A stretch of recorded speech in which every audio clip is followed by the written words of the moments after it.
আসসালামু আলাইকুম আমার স্নেহের ছোট ভাইয়া আপুরা। আজকে আমরা শুরু করব অষ্টম শ্রেণীর বিজ্ঞান বইয়ের প্রথম অধ্যায় প্রাণী জগতের শ্রেণীবিন্যাস। আচ্ছা, আদৌ কি তোমরা তোমাদের বিজ্ঞান বই সঠিক পদ্ধতিতে পড়তেছো? দেখো, তোমাদের কিন্তু সৃজনশীল পদ্ধতিতে প্রশ্ন হবে, আর সৃজনশীলে অ্যান্সার করার জন্য পুরো অধ্যায় সম্পর্কে ধারণা থাকা লাগে। আবার অনেকে আছে বই না পড়ে শুধুমাত্র গাইড থেকে প্রশ্ন আর এমসিকিউ পড়ে। এটা সবচেয়ে বড় একটা ভুল পন্থা, ঠিক আছে? আমাদেরকে আগে বই পড়তে হবে এবং বই থেকে ইম্পর্টেন্ট লাইনগুলো মুখস্থ করতে হবে। তারপরে আমরা যে কোনো গাইড থেকে শুধু প্র্যাকটিস করলে আমরা প্রো হয়ে যাব। আমি পুরো অধ্যায়ের ইম্পর্টেন্ট লাইনগুলো দাগিয়ে দাগিয়ে পড়াবো এবং তোমরা জাস্ট দাগানো লাইনগুলো পড়বা, তাহলে কি হয়ে যাবে? ছক্কা হবে, ঠিক আছে? ওকে, চলো শুরু করি। শুরু করার আগেই বলতেছি, এই ভিডিওগুলো মোটামুটি প্রায় 10টা পর্বকে আমি একসাথে করে দিয়েছি। অনেকে আছে যে পর্বগুলো খুঁজে পায় না, যার কারণে 10টা পর্বকে আমি একসাথে করে একটা ভিডিওর মাধ্যমে বানিয়ে দিয়েছি। তো চলো শুরু করি। প্রথম অধ্যায় প্রাণী জগতের শ্রেণীবিন্যাস। এখানে এত রিডিং টিডিং আমরা পড়বো না, হ্যাঁ? রিডিং পড়ে শুধু শুধু টাইম নষ্ট করার কোনো প্রয়োজনই আসে না। আমি ইম্পর্টেন্ট যেগুলো না পড়লে একদম হবেই না, আমি শুধুমাত্র সেগুলো পড়াবো, ঠিক আছে? আর আমি দেখাই দেবো কোনটা কোন প্রশ্ন হইতে পারে। যেমন এটা সৃজনশীল প্রশ্নের ক নাম্বার প্রশ্ন হইতে পারে যে শ্রেণীবিন্যাস কাকে বলে। সহজে সুশৃঙ্খলভাবে বিশাল প্রাণী জগৎকে জানার জন্য এর বিন্যস্তকরণের প্রয়োজন হয় বা এর সাজানোর প্রয়োজন হয়, আর এই বিন্যস্ত করার পদ্ধতিকে শ্রেণীবিন্যাস বলে। এখন তুমি আমাকে একটা কথা বলো। তোমাকে আমি জিজ্ঞাইলাম তোমার বাসা কোথায়, তুমি বললা বাংলাদেশে। এখন আমি কি তোমাকে খুঁজে পাবো বাংলাদেশে কোথায়? তুমি যদি আমাকে এইভাবে বলো বাংলাদেশে, তোমার বাংলাদেশের বিভাগ রাজশাহী, কিংবা রাজশাহী বিভাগের ভিতরে জেলা নাটোর, নাটোর জেলার ভিতরে বড়াইগ্রাম থানা, বড়াইগ্রাম থানার গ্রাম বালিয়ার বালিয়া গ্রামের কোনো একটা বাসায় তুমি থাকো, তাহলে কি আমি তোমাকে ইজিতে খুঁজে বাহির করতে পারবো না? এখন তুমি আমাকে যদি বলতা যে তোমার বাসা বাংলাদেশে, আমি কি জীবনে তোমাকে খুঁজে পাইতাম? আর তুমি আমাকে যদি এভাবে সুন্দর করে পুরো ঠিকানা দিয়ে দাও, তাহলে কিন্তু আমি তোমাকে খুঁজে পাবো। তাহলে কি তখন তোমাকে আমি অনেক ইজিতে খুঁজে বাহির করতে পারবো। তোমরা কি বুঝছো? আমি যদি আবারও বলি যে তোমাকে আমি জিগাইলাম তোমার বাসা কোথায়, তুমি বললা যে পৃথিবীর একটা কান্ট্রি আছে বাংলাদেশ, বাংলাদেশে আমার বাসা, আমি কি তোমাকে জীবনে খুঁজে বাহির করতে পারবো? পারবো না। কিন্তু যখন তুমি আমাকে তুমি কোন বিভাগে থাকো, জেলার নাম বলবা, থানার নাম বলবা, গ্রামের নাম বলবা, তাহলে যে আমি বাসা খুঁজে বাহির করতে পারবো। তেমনি ভাবে এই বিশ্বে এই পৃথিবীতে কত প্রাণী আছে না, এই প্রাণীগুলোকে এখন কোন জায়গায় কোন প্রজাতির প্রাণী আছে, কয় রকমের প্রাণী আছে একটা প্রাণীর ভিতরে। যেমন ধরো যদি একটা গরুর কথাই বলি, কত রকমের গরু আছে না, কত কালারের গরু আছে না, কত জাতের গরু আছে না, কত গরু আছে অনেক দুধ দেয়, আবার অনেক গরু আছে দুধই দেয় না, একদম 2-3 লিটার দুধ দেয়, আবার অনেকগুলো আছে 25-30 লিটার দুধ দেয়। তাহলে এগুলোকে একটা সুন্দর করে একটা পদ্ধতিতে সাজানো হয়েছে। এই সাজানোর পদ্ধতিটাকেই বলা হচ্ছে শ্রেণীবিন্যাস। এই প্রাণীগুলোর, পৃথিবীতে যত প্রাণী আছে সবগুলো প্রাণীকে এরকম শ্রেণীবিন্যাস করা আছে, যাতে সহজেই সুশৃঙ্খলভাবে বিশাল এই প্রাণী জগৎকে জানা যায়, ঠিক আছে? খুঁজে বাহির করা যায়। ওকে, এখন আমরা যদি নিচে পড়ি, এগুলো তোমরা রিডিং করবে একবার, বাকিগুলো এগুলো তেমন একটা গুরুত্বপূর্ণ না, ঠিক আছে? আচ্ছা, এরপরে অধ্যায় শেষে এটা গেল প্রাণী জগতের শ্রেণীবিন্যাসের এইখানে এগুলো গুরুত্বপূর্ণ না, কিন্তু এইটা জানা লাগবে যে আজ পর্যন্ত প্রায় 15 লক্ষ প্রজাতির প্রাণী আবিষ্কৃত হয়েছে। কত প্রজাতির প্রাণী? সারা পৃথিবীতে কত প্রজাতির প্রাণী? 15 লক্ষ প্রজাতির প্রাণী, ঠিক আছে? ওকে, এখন এই যে এখানে যে জীব জগৎকে ধাপে ধাপে বিন্যস্ত করার এই পদ্ধতিকে শ্রেণীবিন্যাস বলে। এটা গেল। প্রয়োজনের তাগিদে বর্তমানে জীববিজ্ঞানে একটি স্বতন্ত্র শাখা গড়ে উঠেছে, এর নাম শ্রেণীবিন্যাস বিদ্যা।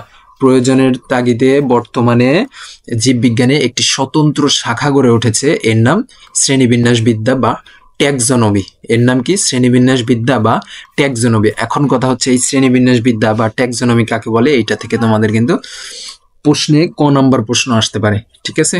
ক নাম্বার প্রশ্ন, ওই যে জাস্ট এক কথায় উত্তর যেটা হয় আর কি, সৃজনশীলের প্রশ্ন, এই ট্যাক্সোনমি কাকে বলে এটা হইতে পারে। তাহলে ট্যাক্সোনমির সূত্র যদি আমরা সুন্দর করে দিই, যে জীববিজ্ঞানের যে শাখায় জীবের নামকরণ, শনাক্তকরণ ও শ্রেণীবিন্যাস পদ্ধতি আলোচনা করা হয় তাকে ট্যাক্সোনমি বা বিন্যাস বিধি বলে। বিন্যাস বিধি তোমাদের জানা লাগবে না, তোমরা এটাকে যে ট্যাক্সোনমি বা শ্রেণীবিন্যাস বিদ্যা বলে, ট্যাক্সোনমি বলে, ঠিক আছে? জীববিজ্ঞানের যে শাখায় জীবের নামকরণ, শনাক্তকরণ ও শ্রেণীবিন্যাস পদ্ধতি আলোচনা করা হয় তাকে ট্যাক্সোনমি বলে। আর যদি বলে শ্রেণীবিন্যাসবিদ্যা কাকে বলে, তখন কি বলতা যে জীববিজ্ঞানের যে শাখায় জীবের শ্রেণীবিন্যাস নিয়ে আলোচনা করা হয় তাকে শ্রেণীবিন্যাসবিদ্যা বলে। ওকে, তাহলে ট্যাক্সোনমির সংজ্ঞা কি পাইলা তোমরা? জীববিজ্ঞানের যে শাখায় জীবের নামকরণ ও শনাক্তকরণ ও শ্রেণীবিন্যাস পদ্ধতি আলোচনা করা হয় তাকে ট্যাক্সোনমি বলে। আচ্ছা, এই লাইনটা খুবই গুরুত্বপূর্ণ। প্রজাতি হলো শ্রেণীবিন্যাসের সবচেয়ে নিচের ধাপ বা একক। যদি তোমাকে বলে শ্রেণীবিন্যাসের সবচেয়ে নিচের ধাপ বা একক কোনটি, তখন কি হবে? প্রজাতি। এটা কিন্তু এমসিকিউতে আসবে, ঠিক আছে? খুবই গুরুত্বপূর্ণ, একদম আসার মতো। শ্রেণীবিন্যাসের সবচেয়ে নিচের ধাপ বা একক কোনটি? প্রজাতি। ওইখানে যে শ্রেণীবিন্যাসের সংজ্ঞা বললাম এটাই মনে ধরো যে একদম 90% যে এটাই চলে আসবে সৃজনশীল ক নম্বরে, ঠিক আছে? আচ্ছা, প্রজাতি কি? যেমন মানুষ, কোনো ব্যাঙ, কবুতর, এই তো মানুষ, কবুতর, ব্যাঙ ইত্যাদি এক একটি প্রজাতি। ওকে, প্রজাতির উদাহরণ এগুলো। এরপরে শ্রেণীবিন্যাসের ইতিহাসে অ্যারিস্টটল, জন রে, ক্যারোলাস লিনিয়াসের নাম উল্লেখযোগ্য। শ্রেণীবিন্যাসের ইতিহাসে অ্যারিস্টটল, জন রে, ক্যারোলাস লিনিয়াসের নাম উল্লেখযোগ্য শ্রেণীবিন্যাসের ইতিহাসে। কিন্তু প্রকৃতি বিজ্ঞানী ক্যারোলাস লিনিয়াসকে শ্রেণীবিন্যাসের জনক বলা হয়। এখন জনক কাকে বলে? যে আবিষ্কার করে কোনো জিনিস, যে ব্যক্তি আবিষ্কার করে তাকেই তো ওই জিনিসের জনক বলে, তাই না? তো এই ক্যারোলাস লিনিয়াস কি ছিল? প্রকৃতি বিজ্ঞানী ক্যারোলাস লিনিয়াসকে শ্রেণীবিন্যাসের জনক বলা হয়। তিনি সর্বপ্রথম, এটা কিন্তু মুখস্থ করা লাগবে, একদম রেড অ্যালার্ট আসবেই, তিনিই সর্বপ্রথম প্রজাতির বৈশিষ্ট্য চিহ্নিত করেন এবং দ্বিপদ বা দুই অংশ বিশিষ্ট নামকরণ প্রথা প্রবর্তন করেন। এইটা মুখস্থ করবা। তারপরে কি? একটি জীবের বৈজ্ঞানিক নাম বা দুই অংশ বা পদ বিশিষ্ট হয়। একটি জীবের বৈজ্ঞানিক নাম দুই অংশ বা দুইটা পদ বিশিষ্ট হয়। এই নামকরণকে দ্বিপদ নামকরণ বা বৈজ্ঞানিক নামকরণ বলে। তাহলে বৈজ্ঞানিক নামকরণের অপর নাম কি? দ্বিপদ নামকরণ, ঠিক আছে? দ্বিপদ নামকরণ। এখন দ্বিপদ নামকরণ কেন বলতেছে? দ্বিপদ মানে দুই পদ। একটা নামের দুইটা পদ থাকে, একটা নামের বা বৈজ্ঞানিক নামের দুইটা পদ থাকে, ঠিক আছে? এই দ্বিপদ নামকরণ কে করছে? ক্যারোলাস লিনিয়াস করছে, ঠিক আছে? দ্বিপদ নামকরণ। এখন দ্বিপদ নামকরণের দুইটা পদ থাকে। এখন কথা হচ্ছে মানুষের বৈজ্ঞানিক নাম কি বা মানুষের দ্বিপদ নাম কি? মানুষের বৈজ্ঞানিক নাম হচ্ছে হোমো সেপিয়েন্স। এটা কিন্তু মুখস্থ করা লাগবে, খুবই গুরুত্বপূর্ণ। মানুষের বৈজ্ঞানিক নাম কি? Homo sapiens. এটা তুমি যদি পড়াশোনা নাও করো, তুমি একজন নর্মাল মানুষ হলেও তোমার এটা জানা লাগবে। মানুষের বৈজ্ঞানিক নাম কি? Homo sapiens. এখন দেখো, এই যে হোমো সেপিয়েন্সটা যে লেখছে, এই হোমো সেপিয়েন্সটা কিন্তু একটু বাঁকা করে লেখছে, তাই না? এটা লেখার পিছনে একটু কারণ আছে। আচ্ছা, এখানে হোমো প্রথম অংশটা হচ্ছে গণ, ঠিক আছে? গণ। আর দ্বিতীয় অংশটা হচ্ছে প্রজাতি। এখন গণ কি, প্রজাতি কি, এগুলো আমরা আরেকটু পরে জানবো, ঠিক আছে? পরে সামনে আমরা পাবো এগুলো। আচ্ছা, বৈজ্ঞানিক নাম ল্যাটিন বা ইংরেজি ভাষায় লিখতে হয়। ল্যাটিন মানে কি? ল্যাটিন মানে এই যে ইটালিক ভাবে লিখছে এইটাই। এখন তোমাকে আমি যদি খাতাতে লিখতে দিই, তুমি কি ইটালিক ভাবে লিখতে টাইম কষ্ট হবে না? মানে এরকম বাঁকা করে লিখতে টাইম নষ্ট হবে। তাই তোমরা কি করবা, মানে নিয়ম কি, তোমরা কি করবা বলতেছি, এটা নিয়মই যে হচ্ছে যখন তুমি লিখবে কোনো বৈজ্ঞানিক নাম, নিচে একটা দাগ দিয়ে দিবে। এখানে মাঝখানে দিবা না, আমি এখানে ভুলে দিয়ে দিছি আর কি, মাঝখানে দেওয়া যাবে না। ওকে, আমি মাঝখানে কেটে দিই। ওকে, এভাবে দাগ দিয়ে লিখবে। আর ইটালিক মানে কি? এই যে একটু বাঁকা করে লেখে, ঠিক আছে? এই যে বাঁকা করে লেখা হয়েছে। তাহলে বৈজ্ঞানিক নাম দুইটা পদ্ধতিতে লেখা হয়, ইতালিক ভাবে, আর না হলে নিচে দাগ দিয়ে লেখা হয়। এখন আমরা যখন হাতে লিখবো তখন তো আর ইতালিক ভাবে লিখতে পারবো না, তাই তখন আমরা নিচে ভাবে দাগ দিয়ে দিব, ঠিক আছে? বৈজ্ঞানিক নাম ল্যাটিন বা ইংরেজি ভাষায় লিখতে হয়। এখন তোমরা নিজের খাতায় নিচের ছকটি আঁকো এবং ছকটি পূরণ করো। এই যে হচ্ছে একটা ছক, এই ছকটা আঁকতে বলছে এবং ছকটা পূরণ করতে বলছে। ছকটা যদি আমি নিয়ে আসি, এই যে আমি নিয়ে এসে রাখছি। ওকে, যেমন প্রাণীর নাম বানর। বানরের বাসস্থান কোথায়? বানর কি আমার মধ্যে বাসায় বসবাস করে না? বানর বসবাস করে কোথায়? বানর বসবাস করে বন জঙ্গলে। বানর বসবাস করে কোথায়? বানর বসবাস করে বন জঙ্গলে, ঠিক আছে? তারপরে গঠন কি? গঠন হচ্ছে স্তন্যপায়ী। স্তন্যপায়ী কারা? যারা স্থান বা মাটির উপরে বসবাস করে তারা হচ্ছে স্তন্যপায়ী। যারা মাটির উপরে বসবাস করে তারা হচ্ছে স্তন্যপায়ী, ঠিক আছে? তাহলে স্তন্যপায়ী বানর কি? স্তন্যপায়ী। আচ্ছা, উপকারিতা কি? বানর জীব বৈচিত্র্য রক্ষা করে। জীবের বৈচিত্র্যটা রক্ষা করে কে? বানর। এখন এটা অনেক কিছু বোঝার আছে এখানে। এখন এত কিছু বুঝতে গেলে তখন তোমাদের আবার এক চ্যাপ্টার পড়তেই 3-4 মাস লেগে যাবে। তাই সবকিছু যে বোঝা লাগবে এমন না, কিছু কিছু জিনিস ঠাসা মুখস্থ করা লাগবে, ঠিক আছে? আচ্ছা, জীব বৈচিত্র্য রক্ষা করে, ফসল নষ্ট করতে পারে। অপকারিতা বানর অপকারিতা কি? ফসল নষ্ট করে। আচ্ছা, যেমন কলা, কলা নষ্ট করে ফেলে, ঠিক আছে। কেঁচো, কেঁচো বসবাস করে কোথায়? মাটিতে। গঠন কি? অমেরুদণ্ডী। কেঁচোর ভিতরে কোনো মেরুদণ্ডী, আচ্ছা অমেরুদণ্ডী কি এটা আমরা পরে জানবো, এখনকার মতো মুখস্থ করে ফেলো। আচ্ছা, মাটি উর্বর করে, দেখবে যে কেঁচো কি করে? মাটি খুঁড়ে ফেলে, মাটি খুঁড়ে একটু একটু করে মাটি খুঁড়ে, ওই খুঁড়ার মাধ্যমে কি করে, বা মাটিতে গর্ত করে, ওই গর্ত করার মাধ্যমে মাটির উর্বরতা বৃদ্ধি করে, ফসলের জন্য ক্ষতিকারক হতে পারে ঝিনুক নদী ও সমুদ্রে পাওয়া যায়। অমেরুদণ্ডী মুক্তা উৎপাদন করে, মাছের জালে আটকে যেতে পারে। ওকে, পাখি, গাছপালা বা বাসা, মেরুদণ্ডী পোকামাকড় খেয়ে কৃষিতে সহায়তা করে। কিছু পাখি ফসল নষ্ট করতে পারে। মাছ, নদী, পুকুর, সমুদ্র মেরুদণ্ডী খাদ্য ও পুষ্টি সরবরাহ করে, জলের দূষণ ক্ষতিগ্রস্ত করতে পারে। পার্ট 2 থেকে 5 পর্যন্ত অমেরুদণ্ডী প্রাণীর শ্রেণীবিন্যাস। হ্যাঁ, অমেরুদণ্ডী প্রাণীর শ্রেণীবিন্যাস। একটু অমেরুদণ্ডী কেন এটা আমরা জানবো, ঠিক আছে। আধুনিক শ্রেণীবিন্যাসে সকল প্রাণীকে অ্যানিমেলিয়া জগতের অন্তর্ভুক্ত করা হয়েছে। আধুনিক শ্রেণীবিন্যাসে, ঠিক আছে। শ্রেণীবিন্যাস 2 রকমের আছে, আধুনিক আছে, আরেকটা কি অ্যানালগ বা আদিম যুগের আছে। যাই হোক, আধুনিক শ্রেণীবিন্যাসে সকল প্রাণী পৃথিবীতে যত প্রাণী আছে সব প্রাণীকে অ্যানিমেলিয়া জগতের অন্তর্ভুক্ত করা হয়েছে, এই শ্রেণীবিন্যাস। আচ্ছা, এই লাইনটা যেমন জানা লাগবে না এখন, এই লাইনটা একটু আরো কিছু জানা লাগবে এই লাইন জানার জন্য, ঠিক আছে। আচ্ছা, অ্যানিমেলিয়া জগতের প্রাণীদের মোট 33টি পর্ব আছে, এটা গুরুত্বপূর্ণ। অ্যানিমেলিয়া জগতের প্রাণীদের মোট কয়টি পর্ব রয়েছে? 33টি পর্ব রয়েছে। এর মধ্যে প্রজাতির সংখ্যাধিক্যের ভিত্তিতে, মানে প্রজাতি যেই পর্বগুলোতে বেশি আছে সেই ভিত্তিতে ওই 9টা পর্বকে মেজর পর্ব বলা হয়। যেই পর্বগুলোতে প্রজাতি বেশি আছে সেগুলোকে পর্বগুলোকে মেজর পর্ব বলা হয়, বাকিগুলোকে নন মেজর পর্ব বলা হয়। তাহলে নন মেজর পর্ব কয়টা? 33 থেকে 9 বাদ দিলে যে কয়টা থাকবে সেই কয়টা। আচ্ছা, প্রথম 9টি পর্বের এই 9টি পর্বের প্রথম 8টি পর্বের প্রাণীরা অমেরুদণ্ডী। এই যে 9টা পর্ব, যেই 9টা পর্বে প্রাণীর সংখ্যা বেশি, প্রজাতির সংখ্যা বেশি, সেই 9টি পর্বের ভিতরে প্রথম 8টা হচ্ছে অমেরুদণ্ডী, মানে এদের মেরুদণ্ড নেই। এখন কথা হচ্ছে, আর শেষ পর্বের প্রাণীরা হচ্ছে মেরুদণ্ডী। এখন কথা হচ্ছে মেরুদণ্ড কি? এই যে আমরা মানুষের এই যে পিছনের এইটা কি? এটা হচ্ছে মেরুদণ্ড। কিন্তু এখানে যে পর্বগুলো আছে, এই 9টা পর্ব, এই 9টা পর্বের ভিতরে হচ্ছে প্রথম 8টা পর্বের মেরুদণ্ড নাই, প্রথম 8টা পর্বের মেরুদণ্ড নাই, শেষ পর্বের প্রাণীদের মেরুদণ্ড আছে। তাহলে আমাদের যেহেতু মেরুদণ্ড আছে, তাহলে আমরা কোন পর্বে পড়বো? সর্বশেষ পর্বেই পড়বো, তাই না? সর্বশেষ পর্বে পড়বো। ওকে, আচ্ছা, অমেরুদণ্ডী প্রাণীর একটা উদাহরণ দেখো, এই যে কেঁচোর কি কোনো মেরুদণ্ড আছে? কেঁচোর ভিতরে কোনো শক্ত কিছু নাই, মেরুদণ্ড আসবে কোথা থেকে? এখন এক নজরে অ্যানিমেলিয়া জগতের মেজর পর্বগুলো, মেজর যে পর্ব পড়ে আসছে আমরা, 9টা মেজর পর্ব, 33টা পর্বের ভিতরে সেই 9টা মেজর পর্বগুলোর শ্রেণীবিন্যাস। এই মেজর পর্বগুলোর আবার শ্রেণীবিন্যাস আছে। এই যে মেজর পর্ব কয়টা? এই কয়টা মেজর পর্ব। এখন তোমাদের এই নামগুলো অনেক কঠিন লাগবে, আমি জানি। আমারও ছোট ভাই আছে, আমিও তাকে পড়াইতে যে সে বলে আমি এগুলো মুখস্থ করতে পারবো না, কিন্তু আমি তাকে একটা টেকনিক শিখিয়ে দিছি, সে এখন সবগুলো মুখস্থ করে ফেলছে, ঠিক আছে। টেকনিকটা কি? আগে একবার আমরা যদি রিডিং পড়ি, দেখো, Porifera, Cnidaria, Platyhelminthes, Nematoda, Annelida, Arthropoda, Mollusca, Echinodermata, Chordata. সিস্টেমটা কি? সিস্টেমটা হচ্ছে তোমরা দুইটা করে পড়বা, ঠিক আছে। প্রথমে পরিফেরা নিডারিয়া, এই দুইটা মুখস্থ করবা। পরিফেরা নিডারিয়া, প্রথমে এই দুইটা মুখস্থ করবা। তারপরে কি করবা? প্লাটিহেলমিনথেস নেমাটোডা, এই নামগুলো সব কিন্তু মুখস্থ করা লাগবে, ঠিক আছে। প্লাটিহেলমিনথেস নেমাটোডা, এই দুইটা মুখস্থ করবা, দুইটা করে। এরপরে কি? Annelida, arthropoda. এরপরে পড়বে কি? মলাস্কা, একানোডার্মাটা।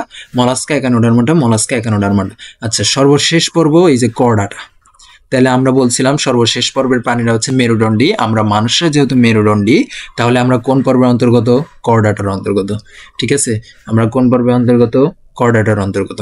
আচ্ছা, এই কর্ডাটাকে আবার 3টা উপপর্বে ভাগ করা হয়। পর্বের আবার উপপর্ব, জেলার যেরকম উপজেলা থাকে না, পর্বের ওইরকম উপপর্ব আছে, ঠিক আছে।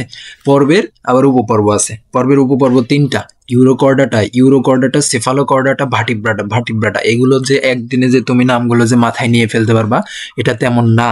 আমি তো তোমাদের বয়সে থাকতে এগুলো দেখে আমি বই পড়ছিলাম না, ঠিক আছে। পরে আস্তে আস্তে যাই হোক শিখছি। তো এগুলো যে তুমি একদিনে পারবা এমনটা কখনোই হবে না।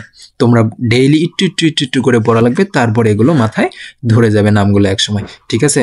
তাহলে কি? ইউরোকর্ডাটা, সেফালোকর্ডাটা, ভার্টিব্রাটা, বারবার এই নামগুলো পড়তে থাকবা, তাহলে দেখবা যে অনেক ইজি হয়ে যাবে। আচ্ছা, এখন এই যে ভার্টিব্রাটা উপপর্ব আছে, এই যে ভার্টিব্রাটা উপপর্ব, এই ভার্টিব্রাটা উপপর্বের আবার শ্রেণী আছে। শ্রেণী আছে, ঠিক আছে। ভাটিব্রাটা উপপর্বের আবার কি শ্রেণী, প্রথমটা পর্ব, তারপর একটা উপপর্ব, তারপর একটা শ্রেণী। জেলা, উপজেলা, উপজেলার ভিতরে কি থানা থাকে? উপজেলার ভিতরে মনে হয় ইউনিয়ন থাকে, তো সেরকম উপপর্বের ভিতরে শ্রেণী আছে, ঠিক আছে। আচ্ছা, ওই ইউনিয়ন থাকে কি থাকে না এগুলো তোমার জানা লাগবে না, তুমি জাস্ট এভাবে পড়ো যে ভাটিব্রাটার পরে শ্রেণী হয়। শ্রেণী শ্রেণী আছে কয়টা? 1 2 3 4 5 6 7, 7টা শ্রেণী আছে। হ্যাঁ, শ্রেণী 7টার নাম আবার কি করবা? 2টা করে পড়বা। Cyclostomata Chondrichthyes, Cyclostomata Chondrichthyes, Cyclostomata Chondrichthyes, তারপরে অস্টিকথিস উভচর, অস্টিকথিস উভচর, অস্টিকথিস উভচর, তারপর সরীসৃপ পক্ষিকুল স্তন্যপায়ী, সরীসৃপ পক্ষিকুল স্তন্যপায়ী, ঠিক আছে। এগুলো কিন্তু সিরিয়াল অনুযায়ী মুখস্থ করাই সবচেয়ে বেটার, তাহলে মনে থাকবে ইজিতে। হ্যাঁ, সিরিয়াল অনুযায়ী মুখস্থ করবা, এগুলো সবগুলো সিরিয়াল অনুযায়ী মুখস্থ করবো আমরা। আচ্ছা, এখানে পর্ব দেওয়া আছে, পর্বের স্বভাব ও বাসস্থান, সাধারণ বৈশিষ্ট্য, উদাহরণ দেওয়া আছে, ঠিক আছে। সবগুলো পর্ব কয়টা পড়ছি আমরা? পর্ব পড়ছি 9টা। তো 9টা পর্বের স্বভাব, বাসস্থান, সাধারণ বৈশিষ্ট্য আর দেওয়া আছে, উদাহরণ দেওয়া আছে। এখন স্বভাব, বাসস্থান এগুলো আমাদের মুখস্থ করা লাগবে না, ঠিক আছে। কিন্তু স্বভাব বাসস্থানের মধ্যে কয়েকটা খুঁটিনাটি কিছু কিছু শব্দ আছে যেগুলো আমাদের মুখস্থ রাখা লাগবে, ঠিক আছে। কিন্তু সাধারণ বৈশিষ্ট্য ভাইয়া আমাদের মুখস্থ করাই লাগবে, কারণ পরীক্ষাতে আসবে, পরীক্ষাতে তোমার হয়তো বা চিত্রটা দিয়ে দিবে, বলবে এটা চিহ্নিত করার বৈশিষ্ট্যগুলো বলো, বা এটা কোন পর্বে, সেই পর্বের বৈশিষ্ট্যগুলো বলো, সেই পর্বের উদাহরণ দাও, তখন কিন্তু বেঁচে যাবা। তাই সাধারণ বৈশিষ্ট্যগুলো মুখস্থ করা লাগবে। কিন্তু আমাদের মোট 9টা পর্ব আছে, 7টা শ্রেণী আছে, হ্যাঁ, 3টে উপপর্ব আছে, এগুলো সবগুলো সাধারণ বৈশিষ্ট্য আছে। এখন এই সাধারণ বৈশিষ্ট্যগুলো, তো এতগুলো সাধারণ বৈশিষ্ট্য আমরা কেমনে মনে রাখবো? ঠিক আছে, এটা আমার ক্ষেত্রে হয়েছে। আমার ভাইকে তো আমি পড়াইতে যে, ওরে তো আমি মুখস্থ করাইতে যে ওর মানে এত ভয়, পরে আমি টেকনিকের মাধ্যমে শিখাইছি, ঠিক আছে।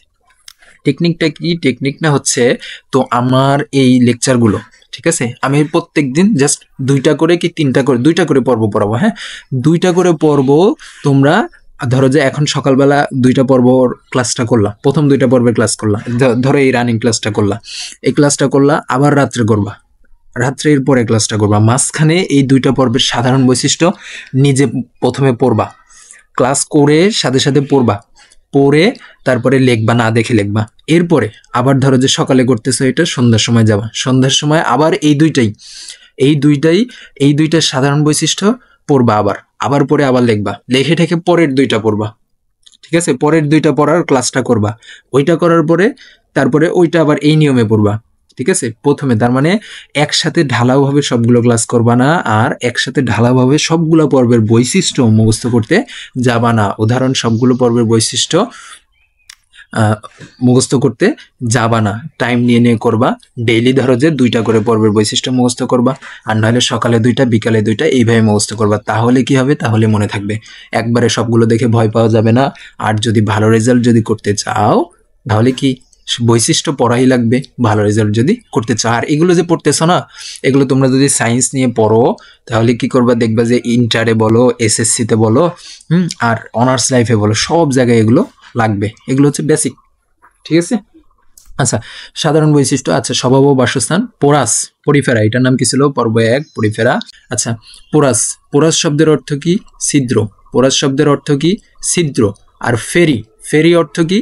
বহন করা। ফেরি শব্দের অর্থ কি? বহন করা।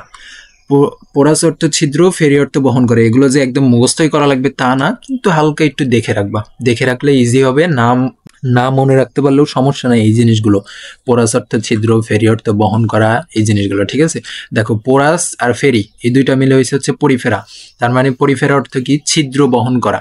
যেই সকল প্রাণীর দেহে ছিদ্র আছে, ঠিক আছে, নাম থেকে কিন্তু পাওয়া যাচ্ছে, যেই সকল প্রাণীর দেহে ছিদ্র আছে, অনেক ছিদ্র, সেই সকল প্রাণী হচ্ছে পরিফেরা অন্তর্গত।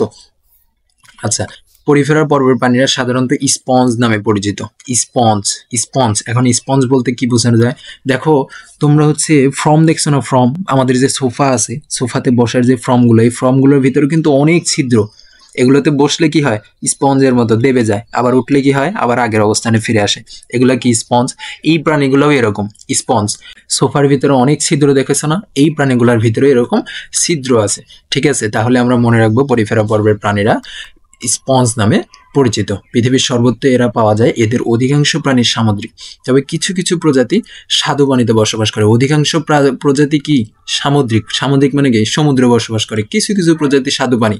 স্বাদু পানি বলতে কি, স্বাদু পানি বলতে এই পুকুর, নদী, খালবিল এগুলোকে বোঝাইছে, ঠিক আছে। স্বাদু পানিতে বসবাস করে কিছু প্রজাতি, অল্প কিছু প্রজাতি। এরা সাধারণত দলবদ্ধ হয়ে বসবাস করে। দলবদ্ধ মানে আমরা যেরকম একটা ফ্যামিলি একসাথে থাকি না, অনেকগুলো মানুষ একসাথে থাকি, বা একটা গ্রামের ভিতরে অনেকগুলো মানুষ একসাথে থাকি, এরাও এরকম দলবদ্ধভাবে থাকে, ঠিক আছে, একা একা ঘোরাঘুরি করে না। আচ্ছা, সাধারণ বৈশিষ্ট্য। সাধারণ বৈশিষ্ট্য সরলতম বহুকোষী প্রাণী। বহুকোষী প্রাণী, বহুকোষী হলেও এরা টিস্যু গঠন করে না।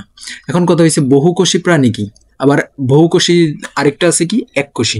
বহুকোষী প্রাণী কি, আমরা মানুষরা হয়েছি বহুকোষী। আমাদের যে দেহ, এগুলো এক একটা কোষ দিয়ে তৈরি।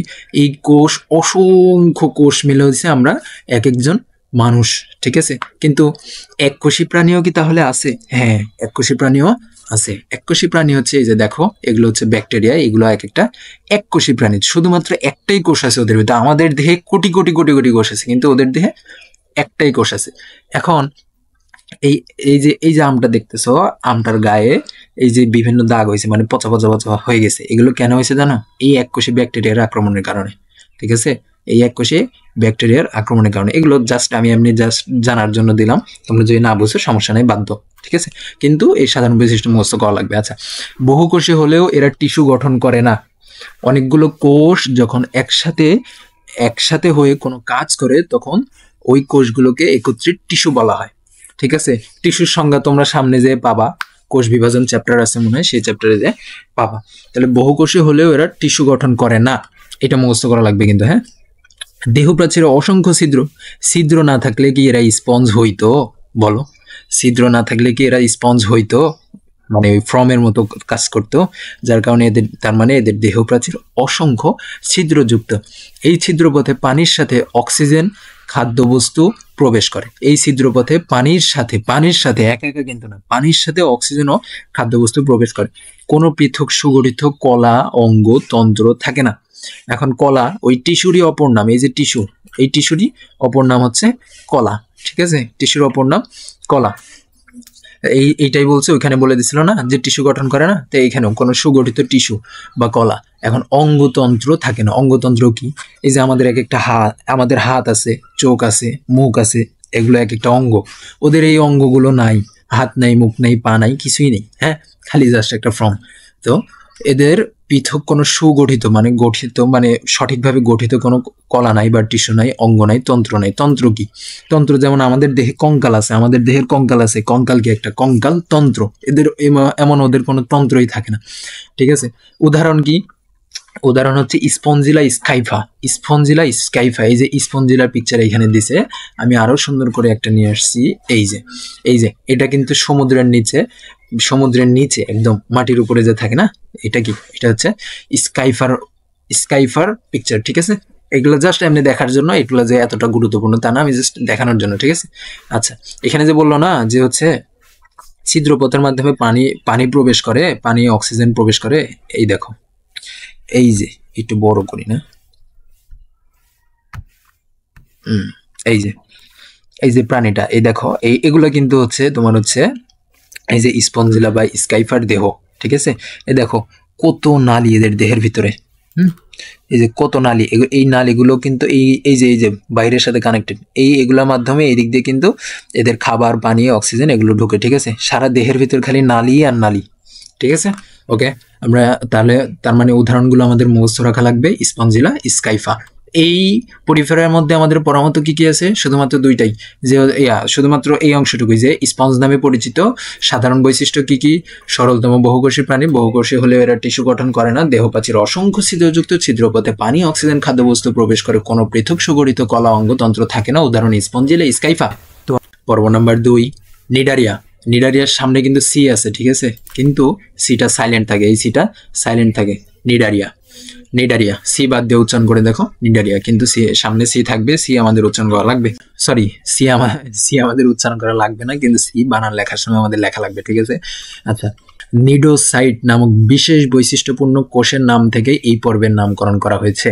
নিডোসাইট নামক বিশেষ বৈশিষ্ট্যপূর্ণ কোষের নাম থেকে নাম থেকে। এখন কথা হচ্ছে নিডোসাইট কি। নিডোসাইট আমরা একটু পরেই জানবো, একটু নিডোসাইট নামক বিশেষ কোষ, নিডোসাইট কিন্তু একটা কোষ, ঠিক আছে। একটা কোষের নাম থেকেই এই পর্বের নামকরণ করা হয়েছে। এই পর্ব ইতোপূর্বে সিলেন্টারেটা নামে পরিচিত ছিল। এই পর্ব ইতোপূর্বে সিলেন্টারেটা নামে পরিচিত ছিল। স্বভাব বাসস্থান, পৃথিবীর প্রায় সব অঞ্চলে এই পর্বের প্রাণীরা দেখা যায়। এদের অধিকাংশ প্রজাতি সামুদ্রিক, তবে অনেক প্রজাতি খাল, বিল, নদী, হ্রদ তারপরে হচ্ছে ঝর্ণা ইত্যাদিতে দেখা যায়। এই পর্বের প্রাণীগুলো বিচিত্র বর্ণ ও আকার আকৃতির হয়।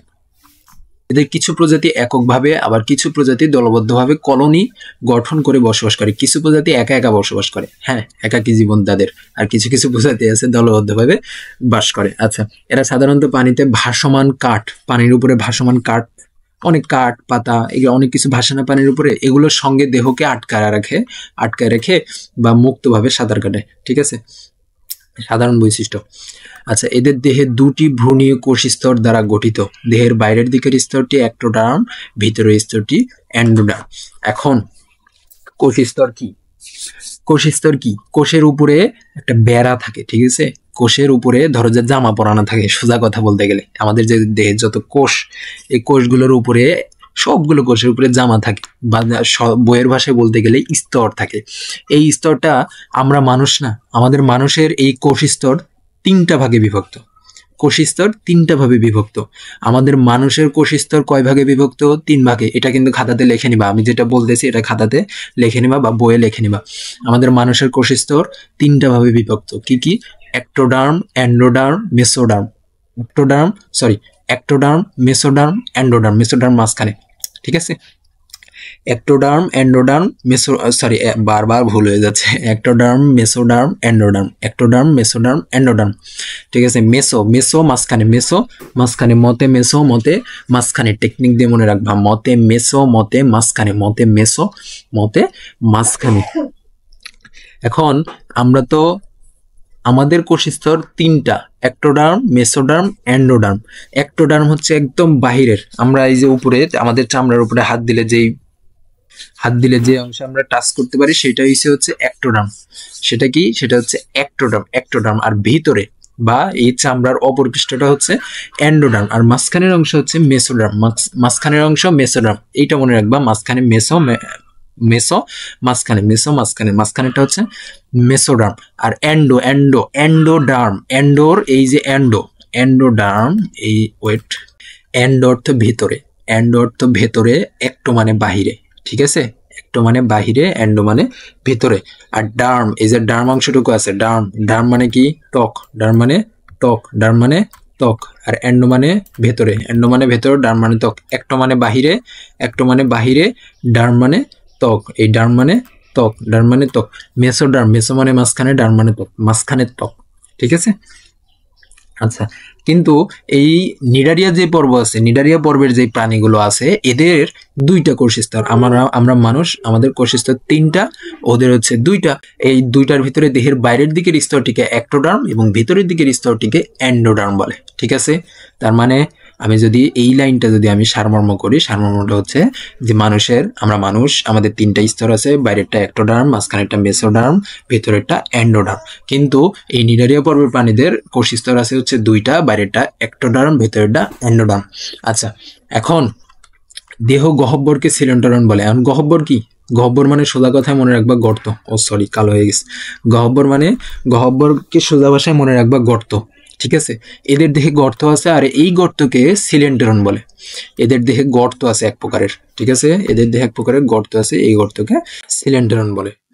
এরা একাধারে পরিপাক ও সংবহনে অংশ নেয়। এই সিলেন্টারন কি করে? এই সিলেন্টারের পরিপাক ও সংবহনে অংশ নেয়। তার মানে এই নিডারিয়া পর্বের প্রাণীদের যেই গহ্বর আছে, গহ্বরটার নাম সিলেন্টারন। সিলেন্টারের পরিপাক বা সংবহনে অংশ নেয়। এখন তোমাকে যদি বলে নিডারিয়া পর্বের প্রাণীদের পরিপাক হয় কোথায়, তুমি বলবা কি? সিলেন্টারনে।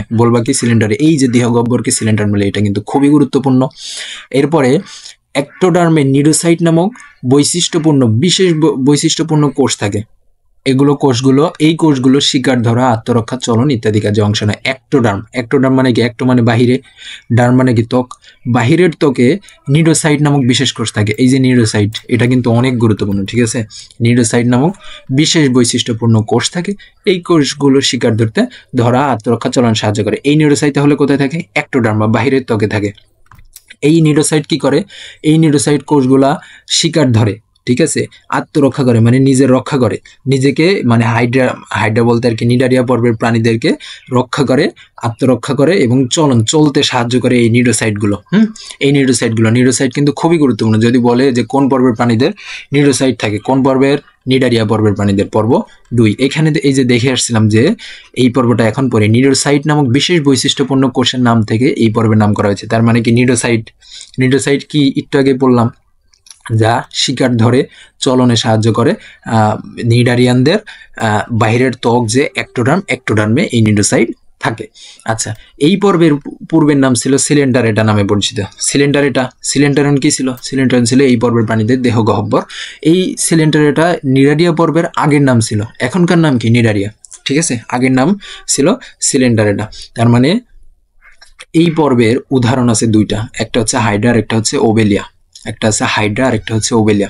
এখন হাইড্রা সম্পর্কে অনেক কিছু জানার আছে, তো এগুলো তোমাদের এই ক্লাসে দেয় নাই। জাস্ট আমি এতটুকু একটা বলি, একটা ইন্টারেস্টিং গল্প হাইড্রা সম্পর্কে, যে হচ্ছে একটা রূপকথার গল্প ছিল, ঠিক আছে? রূপকথার গল্পে একটা প্রাণী ছিল, যে প্রাণীটাকে এক রাজকুমার যতই মারে, মানে ধরো যে অস্ত্র দিয়ে বা তলোয়ার দিয়ে যতই কেটে ফেলতেছে, সে আরো জন্ম নিচ্ছে, ঠিক আছে? যতই কেটে ফেলতেছে সে আরো জন্ম নিচ্ছে। এই হাইড্রাটা এমন, আমরা জানি কি যে সব প্রাণীর মৃত্যু হবে, আমরা জানি কি সব প্রাণীর মৃত্যু হবে বা সব প্রাণীর মৃত্যু হয়, কিন্তু এই হাইড্রা হচ্ছে এক্সেপশন। হাইড্রার জেনেটিক্যালি নিয়ন্ত্রিত মৃত্যু থাকে, কিন্তু হাইড্রাকে তুমি ইচ্ছা করলে মেরে ফেলতে পারবা না। তুমি হাইড্রাকে নিয়ে যত টুকরাই করো, সেটা আরো ওই টুকরোগুলো থেকে এক একটা করে হাইড্রা উৎপন্ন হবে, ঠিক আছে? হাইড্রা কিন্তু সে একটা ইন্টারেস্টিং বিষয়, তোমরা ইউটিউবে সার্চ দিয়ে দেখবা প্রয়োজনে হাইড্রা কি, ঠিক আছে? এখন এখানে আমাদের এত কিছু জানা লাগবে না, আমরা জাস্ট উদাহরণটা মনে রাখবো, হাইড্রা ওবেলিয়া। উদাহরণ কি? হাইড্রা ওবেলিয়া। তাহলে আমরা যদি নিডারিয়ার যদি সামগ্রিক সারমর্মটা করি, যে দেহ দুটি ভ্রূণীয় কোষস্তর দ্বারা গঠিত, দেহের বাইরের দিকের স্তরটি অ্যাক্টোডার্ম, ভিতরের দিকের স্তরটি অ্যান্ডোডার্ম, দেহ গহ্বরকে সিলেন্ট্রন বলে।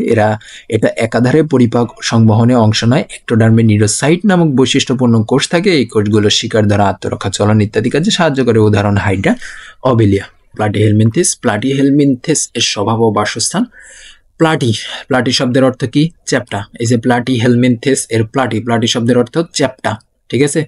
চ্যাপ্টা। আর হেলমিনথেস অর্থ হচ্ছে কৃমি বলতেছি, গ্রাম্য ভাষায় কৃমি তো হতে কৃমি বলতেছি, যাই হোক। হেলমিনথেস শব্দের অর্থ হচ্ছে কৃমি, হেলমিনথেস শব্দের অর্থ কৃমি। প্লাটি অর্থ চ্যাপ্টা, হেলমিনথেস অর্থ কৃমি। এই শব্দ থেকে প্লাটিহেলমিনথেস শব্দটি এসেছে। এই পর্বের প্রাণীদের জীবনযাত্রা বেশ বৈচিত্র্যময়। এই পর্বে বহু প্রজাতি বহিঃপরজীবী বা অন্তঃপরজীবী হিসেবে অন্য জীবদেহের বাইরে বা ভিতরে বসবাস করে। এখন কথা হচ্ছে বহিঃপরজীবী কি আর অন্তঃপরজীবী কি? এখন বহি অন্ত পরে বলি, আগে বলি পরজীবী কি। পরজীবী মানে যে জীব অন্য জীবের দেহে বসবাস করে বা অন্য জীবের উপর নির্ভর, তাকে পরজীবী বলে।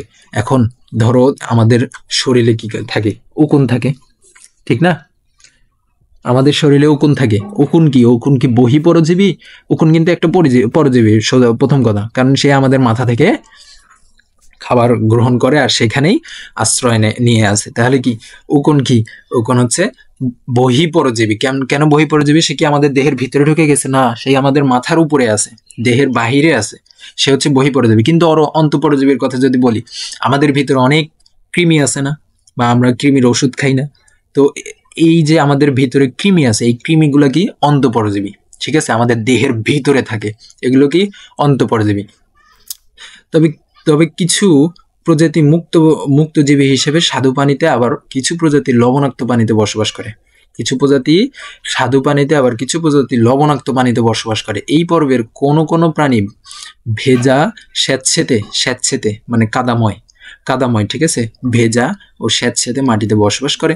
যকৃৎ কৃমি, ফিতা কৃমি এই পর্বের অন্তর্গত। এই জিনিসটা গুরুত্বপূর্ণ, হ্যাঁ, যে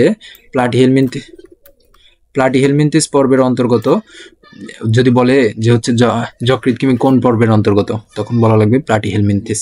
ঠিক আছে, সাধারণ বৈশিষ্ট্য। এই যে দেখো কৃমি, আর আমরা নাম থেকে পড়ে আসলাম যে প্লাটি অর্থ কি, প্লাটি অর্থ চ্যাপ্টা, তার মানে এদের দেহ কি, এদের দেহ চ্যাপ্টা, এদের দেহ চ্যাপ্টা। এরপরে কি উভলিঙ্গ। এখন উভলিঙ্গ বলতে কি বোঝায়, আমরা মানুষরা কি, মানুষের ভিতরে ছেলে আছে মেয়ে আছে, ঠিক আছে, আলাদা আলাদা ছেলে মেয়ে আলাদা আলাদা, কিন্তু এদের যে সকল প্রাণী আছে এরা ছেলে মেয়ে সব একই দেহেই আছে, একটা দেহেই ছেলে মেয়ে উভয়ই আছে, তাই এদেরকে উভয় লিঙ্গ বলা হয়।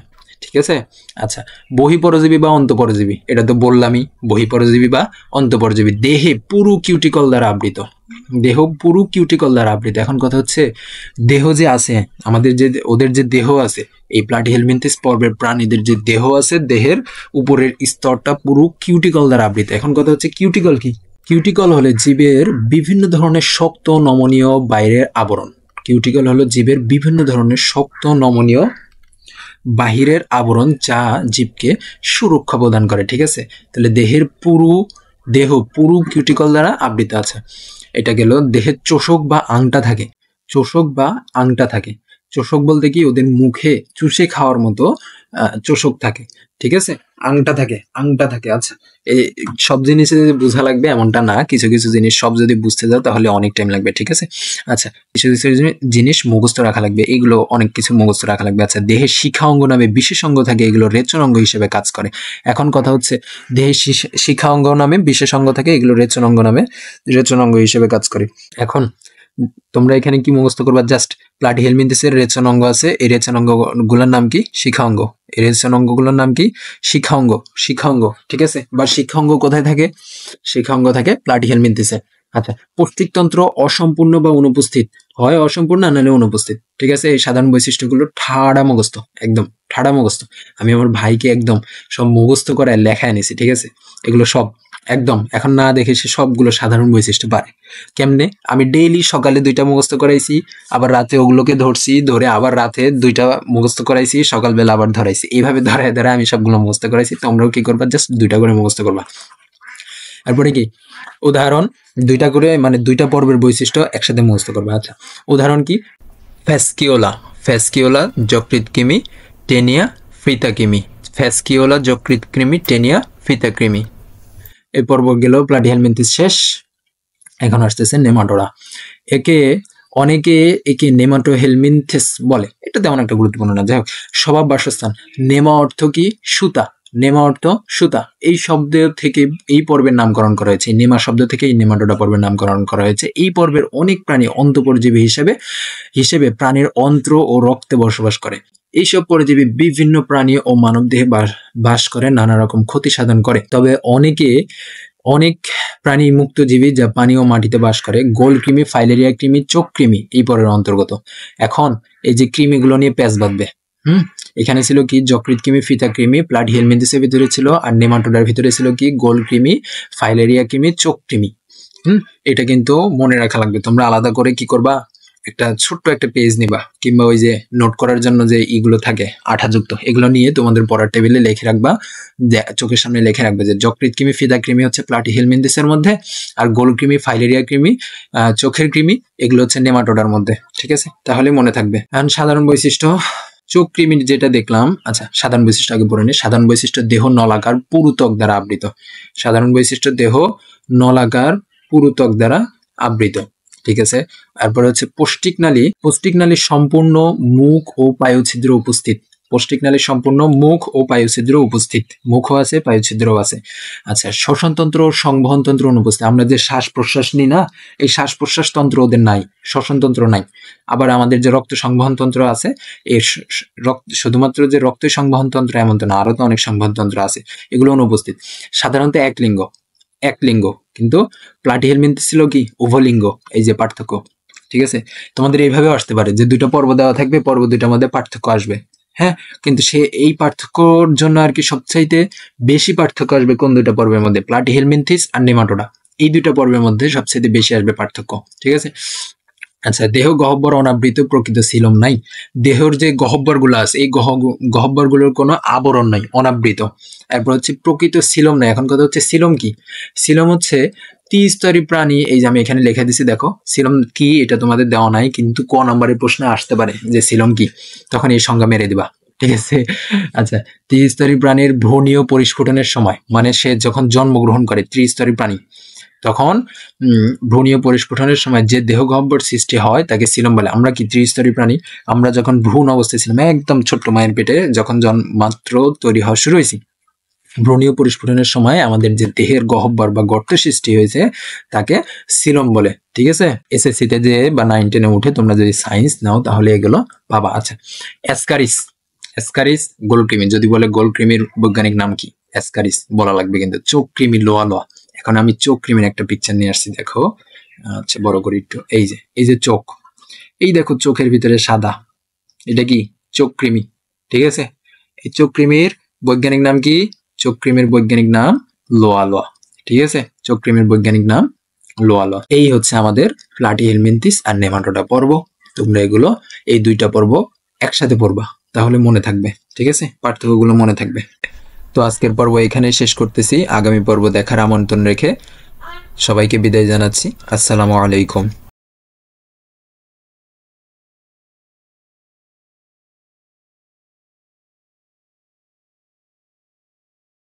আসসালামু আলাইকুম সুপ্রিয় শিক্ষার্থীবৃন্দ, আশা করি তোমরা সবাই ভালো আছো। আমরা পড়তেছি অষ্টম শ্রেণীর বিজ্ঞান বইয়ের প্রথম চ্যাপ্টার প্রাণী জগতের শ্রেণীবিন্যাস। আমরা ইতিপূর্বে 4টি পর্ব শেষ করেছি এবং আজকে আমাদের এটা 5ম পর্ব।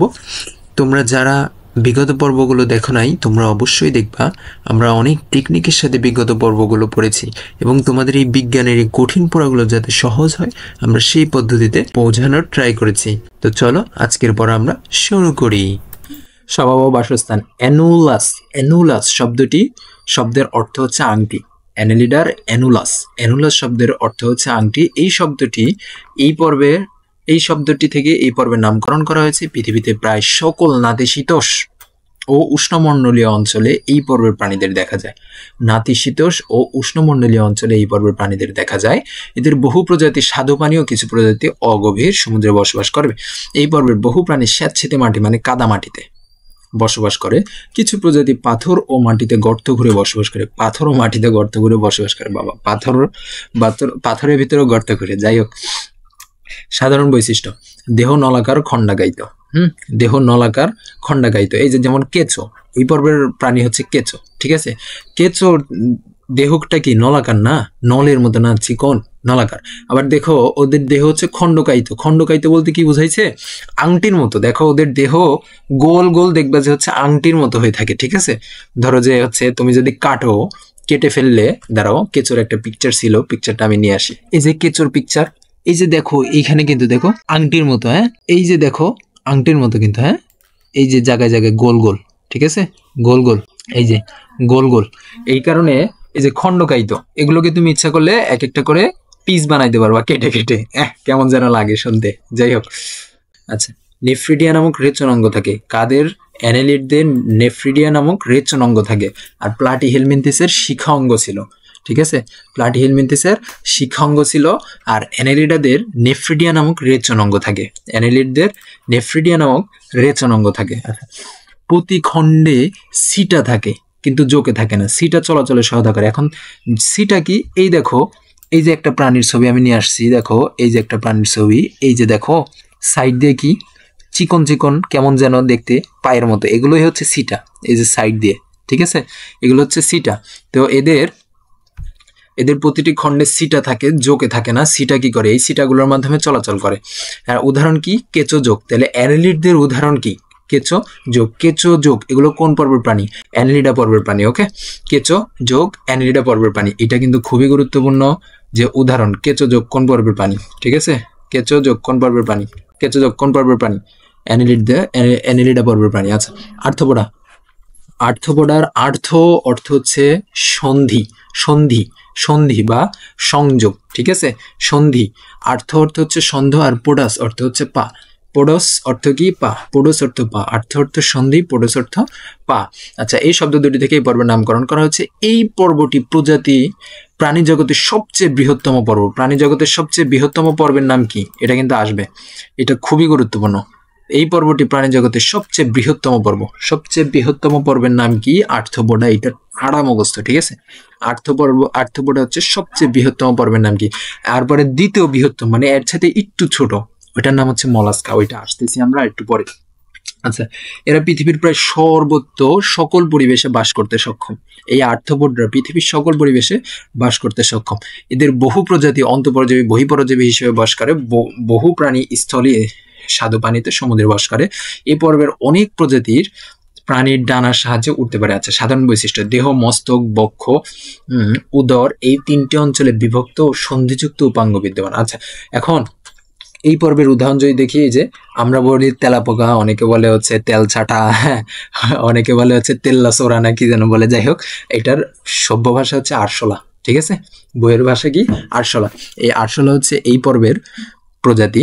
তো এদের মস্তক, বক্ষ, উদর, উদর উদর বলতে পেটের অংশকে বোঝায়, ঠিক আছে? উদর বলতে পেটের অংশকে বোঝায়। দেহকে, এই যে দেহকে, এই মস্তক, এই যে দেহের এই অংশটুকু মস্তক মানে মাথা। বক্ষ, বক্ষ বুকের অংশ বা ঘাড়, এগুলোকে বোঝায়, ঠিক আছে? তারপর হচ্ছে উদর, উদর এই তিনটে অঞ্চলে, উদর উদর এই যে এই শেষের অংশ আর কি উদর বলে, ঠিক আছে? উদর এই তিনটে অঞ্চলে ভাগ করা যায় এবং সন্ধিযুক্ত উপাঙ্গ বিদ্যমান। যেমন এই যে এদের পা, এই যে পাটা যে এইখানে যে বাঁকা, ঠিক আছে?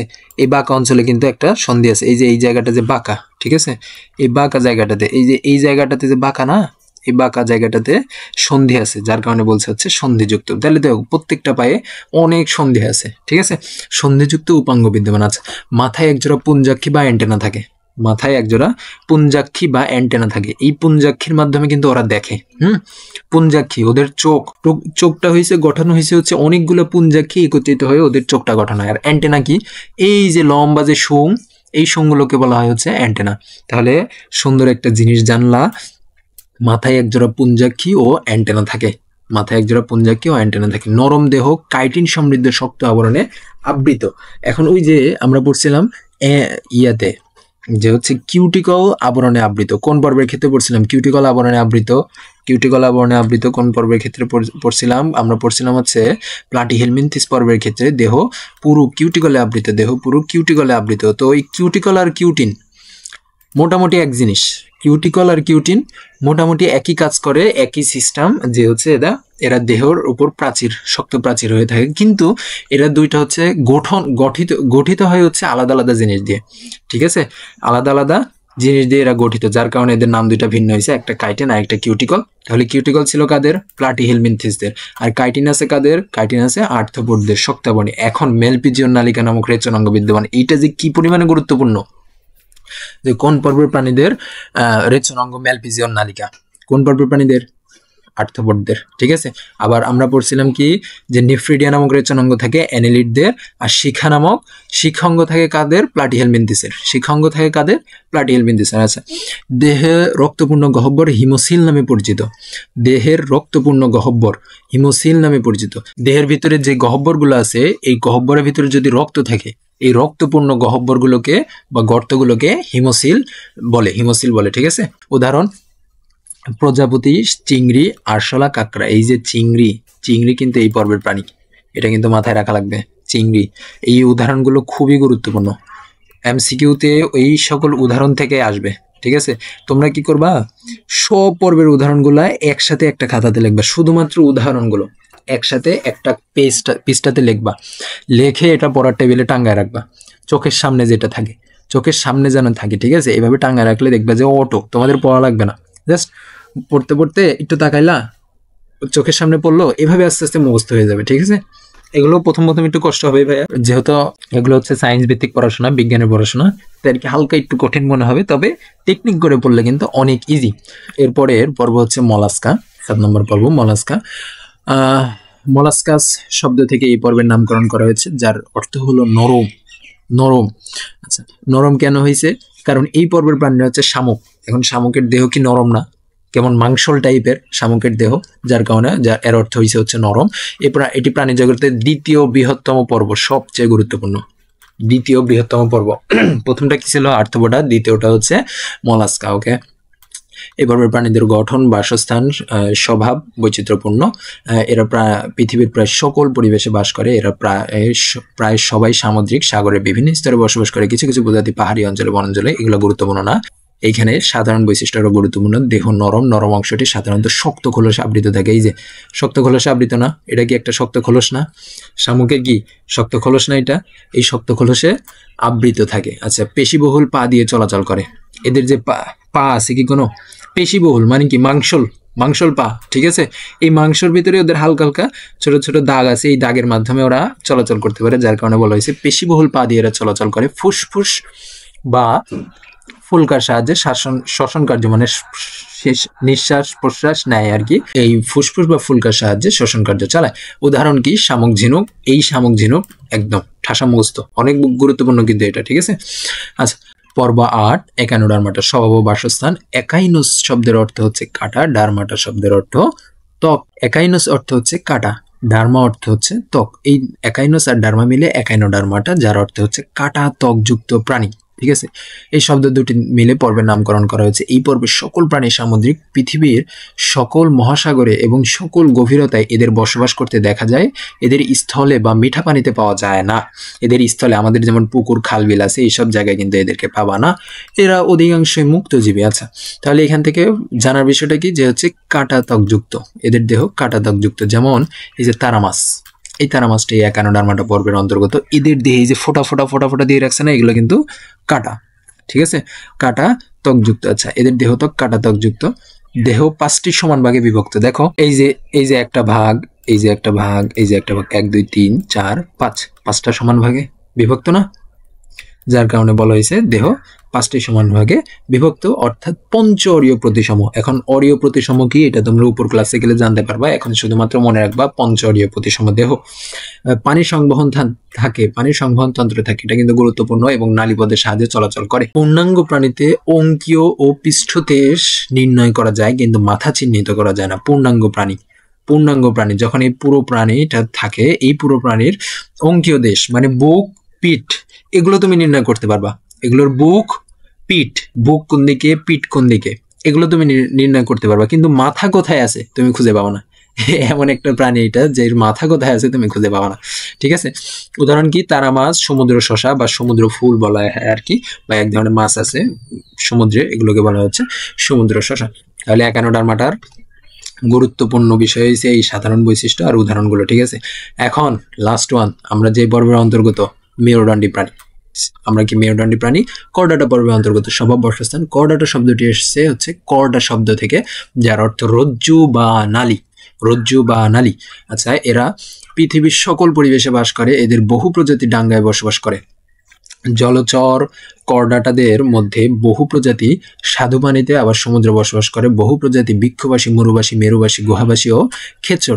করডাটা পর্বের বহু প্রাণী বহিঃপরজীবী হিসেবে অন্য প্রাণীর দেহে সংলগ্ন হয়ে জীবনযাপন করে। সাধারণ বৈশিষ্ট্য: এই পর্বের প্রাণীরা সারা জীবন অথবা ভ্রূণ অবস্থায় পৃষ্ঠীয় দেশ বরাবর নটোকর্ড থাকে। আমাদের পিঠের দিকে এই নটোকর্ডটা ছিল, কিন্তু পরিণত বয়স যখন আমরা বাচ্চা হয়ে জন্ম নিই, যখন আমরা বাচ্চা হয়ে জন্ম নিই, মানে আমাদের পেট থেকে, মাদের পেট থেকে, তখন এই নটোকর্ড কি হয়ে যায়? আস্তে আস্তে বিলুপ্ত হয়ে যায়। এই নটোকর্ড হলো একটি নরম, নমনীয়, দণ্ডাকার, দীর্ঘ অঙ্গ, অখণ্ডায়িত অঙ্গ। এই নটোকর্ডাই আমরা যখন ভ্রূণ অবস্থায় ছিলাম, তখন এটা একটা নরম, একটা দণ্ডাকার সুতার মতো ছিল, ঠিক আছে? চিকন সুতার মতো ছিল। এই নটোকর্ডাই যখন আমরা আস্তে আস্তে মায়ের পেটে বাচ্চা মানুষের আকৃতি ধারণ করি, তখন এই নটোকর্ডটা শক্ত হয়ে যায়, শক্ত হয়ে মেরুদণ্ডে রূপান্তরিত হয়। ওকে, আচ্ছা। পৃষ্ঠদেশে একক ফাঁপা স্নায়ুরজ্জু থাকে। স্নায়ুরজ্জু কি, এটা তো আমরা উপর ক্লাসে গেলে জানতে পারবা। এখন জাস্ট মুখস্থ করবা যে পৃষ্ঠদেশে বা পিঠের দিকে একক ফাঁপা স্নায়ুরজ্জু থাকে। সারা জীবন অথবা জীবনচক্রের কোনো এক পর্যায়ে পার্শ্বীয় গলবিলীয় ফুলকা ছিদ্র থাকে। এটা আমাদের মানুষের না, এটা হচ্ছে তোমার হচ্ছে বিভিন্ন মাছ টাছ আছে না, এগুলার আর কি। সারা জীবন মানে আমরা তো শুধুমাত্র করডাটার ভিতরে আমরা মানুষই আছি এমন তো না, আরো অনেক প্রাণী আছে। সেই প্রাণীগুলার বৈশিষ্ট্য এটা যে সারা জীবন অথবা জীবনচক্রের কোনো এক পর্যায়ে পার্শ্বীয় গলবিলীয় ফুলকা ছিদ্র থাকে। উদাহরণ: মানুষ, কোনো ব্যাঙ, রুই মাছ। এই দেখো রুই মাছে কি ফুলকা ছিদ্র থাকে না? পার্শ্বীয় গলবিলীয় ফুলকা ছিদ্র থাকে।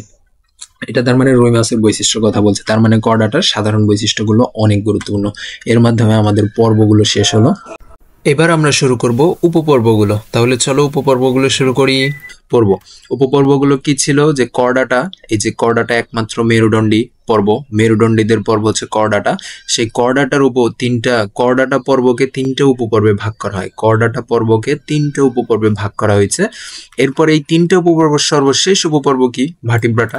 এই ভাটিব্রাটাকে আবার 7টা শ্রেণীতে ভাগ করা হয়েছে। তাহলে চলো আমরা উপপর্বগুলো পড়া শুরু করি। সর্বপ্রথম আচ্ছা, উপপর্বগুলো একটু নামগুলো মুখস্থ করে নিই। যে উপপর্বগুলো কি ছিল?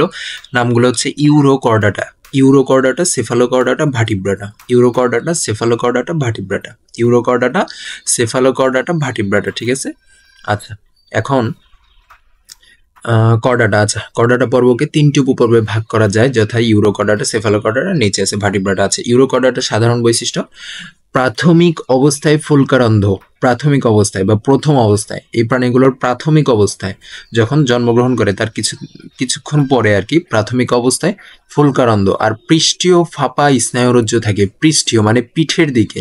ঠিক আছে, এদের পৃষ্ঠীয় মানে কি? পৃষ্ঠীয় মানে পিঠের দিকে ফাঁপা স্নায়ুরজ্জু থাকে। ফাঁপা মানে ফাঁকা, ঠিক আছে, ভিতরে ফাঁকা স্নায়ুরজ্জু থাকে। এরপরে কি? শুধুমাত্র লার্ভা দশায় এদের লেজে নটগট থাকে, শুধুমাত্র লার্ভা দশায় এদের লেজে নটগট থাকে। তাহলে এখান থেকে কিন্তু প্রশ্ন আসবে, শুধুমাত্র লার্ভা দশায় কাদের লেজে নটগট থাকে? ইউরোকর্ডাটাদের। আবার এইভাবে আসতে পারে যে অ্যাসিডিয়া, এই যে অ্যাসিডিয়ার লেজে নটগট থাকে কখন? ঠিক আছে, অ্যাসিডিয়ার লেজে নটগট থেকে কখন? লার্ভা দশায়। ঠিক আছে। আচ্ছা, এই যে আমি অ্যাসিডিয়ার একটা ভিডিও নিয়ে আসছি, দেখো। এই ভিডিও দেখলে তোমাদের জন্য আরো ইজি হবে। ঠিক আছে, স্টার্ট দিয়ে দিই। এটা হচ্ছে অ্যাসিডিয়া। ঠিক আছে, অ্যাসিডিয়ার ভিডিও। এই যে সাদাটা, এটা হচ্ছে অ্যাসিডিয়া। ঠিক আছে, এইটা একটা অ্যাসিডিয়া। আচ্ছা, এইটাই। এরপরে কি? সেফালোকর্ডাটা উপপর্ব নাম্বার 2, সেফালোকর্ডাটা সাধারণ বৈশিষ্ট্য কি? সারা জীবন এদের দেহে নটকর্ডের উপস্থিতি লক্ষ্য করা যায়। সারা জীবন, এটা কিন্তু খুবই গুরুত্বপূর্ণ যে সারা জীবন এদের দেহে নটকর্ডের উপস্থিতি লক্ষ্য করা যায় সারা জীবন। ঠিক আছে, দেখতে মাছের মতো। এখন সেফালোকর্ডার উদাহরণ কি? ব্রাঙ্কিওস্টোমাটা। সেফালোকর্ডাটার উদাহরণ কি? ব্রাঙ্কিওস্টোমাটা। আমি একটা ভিডিও নিয়ে আসছি সেফালোকর্ডাটার জন্য, দেখো, তোমাদেরকে দেখানোর জন্য। এই দেখো, এই যে এটা হচ্ছে একটা সেফালোকর্ডাটা। ঠিক আছে, এই যে গেল, এটা একটা সেফালোকর্ডাটা। ঠিক আছে। আচ্ছা, তাহলে সেফালোকর্ডাটা কি? তেমন কোনো সাধারণ বৈশিষ্ট্য নাই, শুধুমাত্র জাস্ট মনে রাখার বিষয় হয়েছে কি? যে সারা জীবন এদের দেহে নটোকর্ডের উপস্থিতি লক্ষ্য করা যায়। ঠিক আছে। এবার হচ্ছে ভাটিব্রাটার কোনো বৈশিষ্ট্য নেই। ভাটিব্রাটাকে যে শ্রেণীগুলোতে ভাগ করা হয়েছে এগুলাই এর বৈশিষ্ট্য। ঠিক আছে, কয়টা শ্রেণীতে ভাগ করা হয়েছে ভাটিব্রাটাকে ভাগ করা হয়েছে হচ্ছে 7টা শ্রেণীতে। আচ্ছা, আমরা শ্রেণীগুলোর নাম যদি একটু মুখস্থ করে দেখে আসি, শ্রেণীগুলোর নামগুলো কি কি? Cyclostomata, Chondrichthyes, অস্টিকথিস, Cyclostomata. ঠিক আছে, সাইক্লোস্টোমাটা, কন্ডিকথিস, অস্টিকথিস,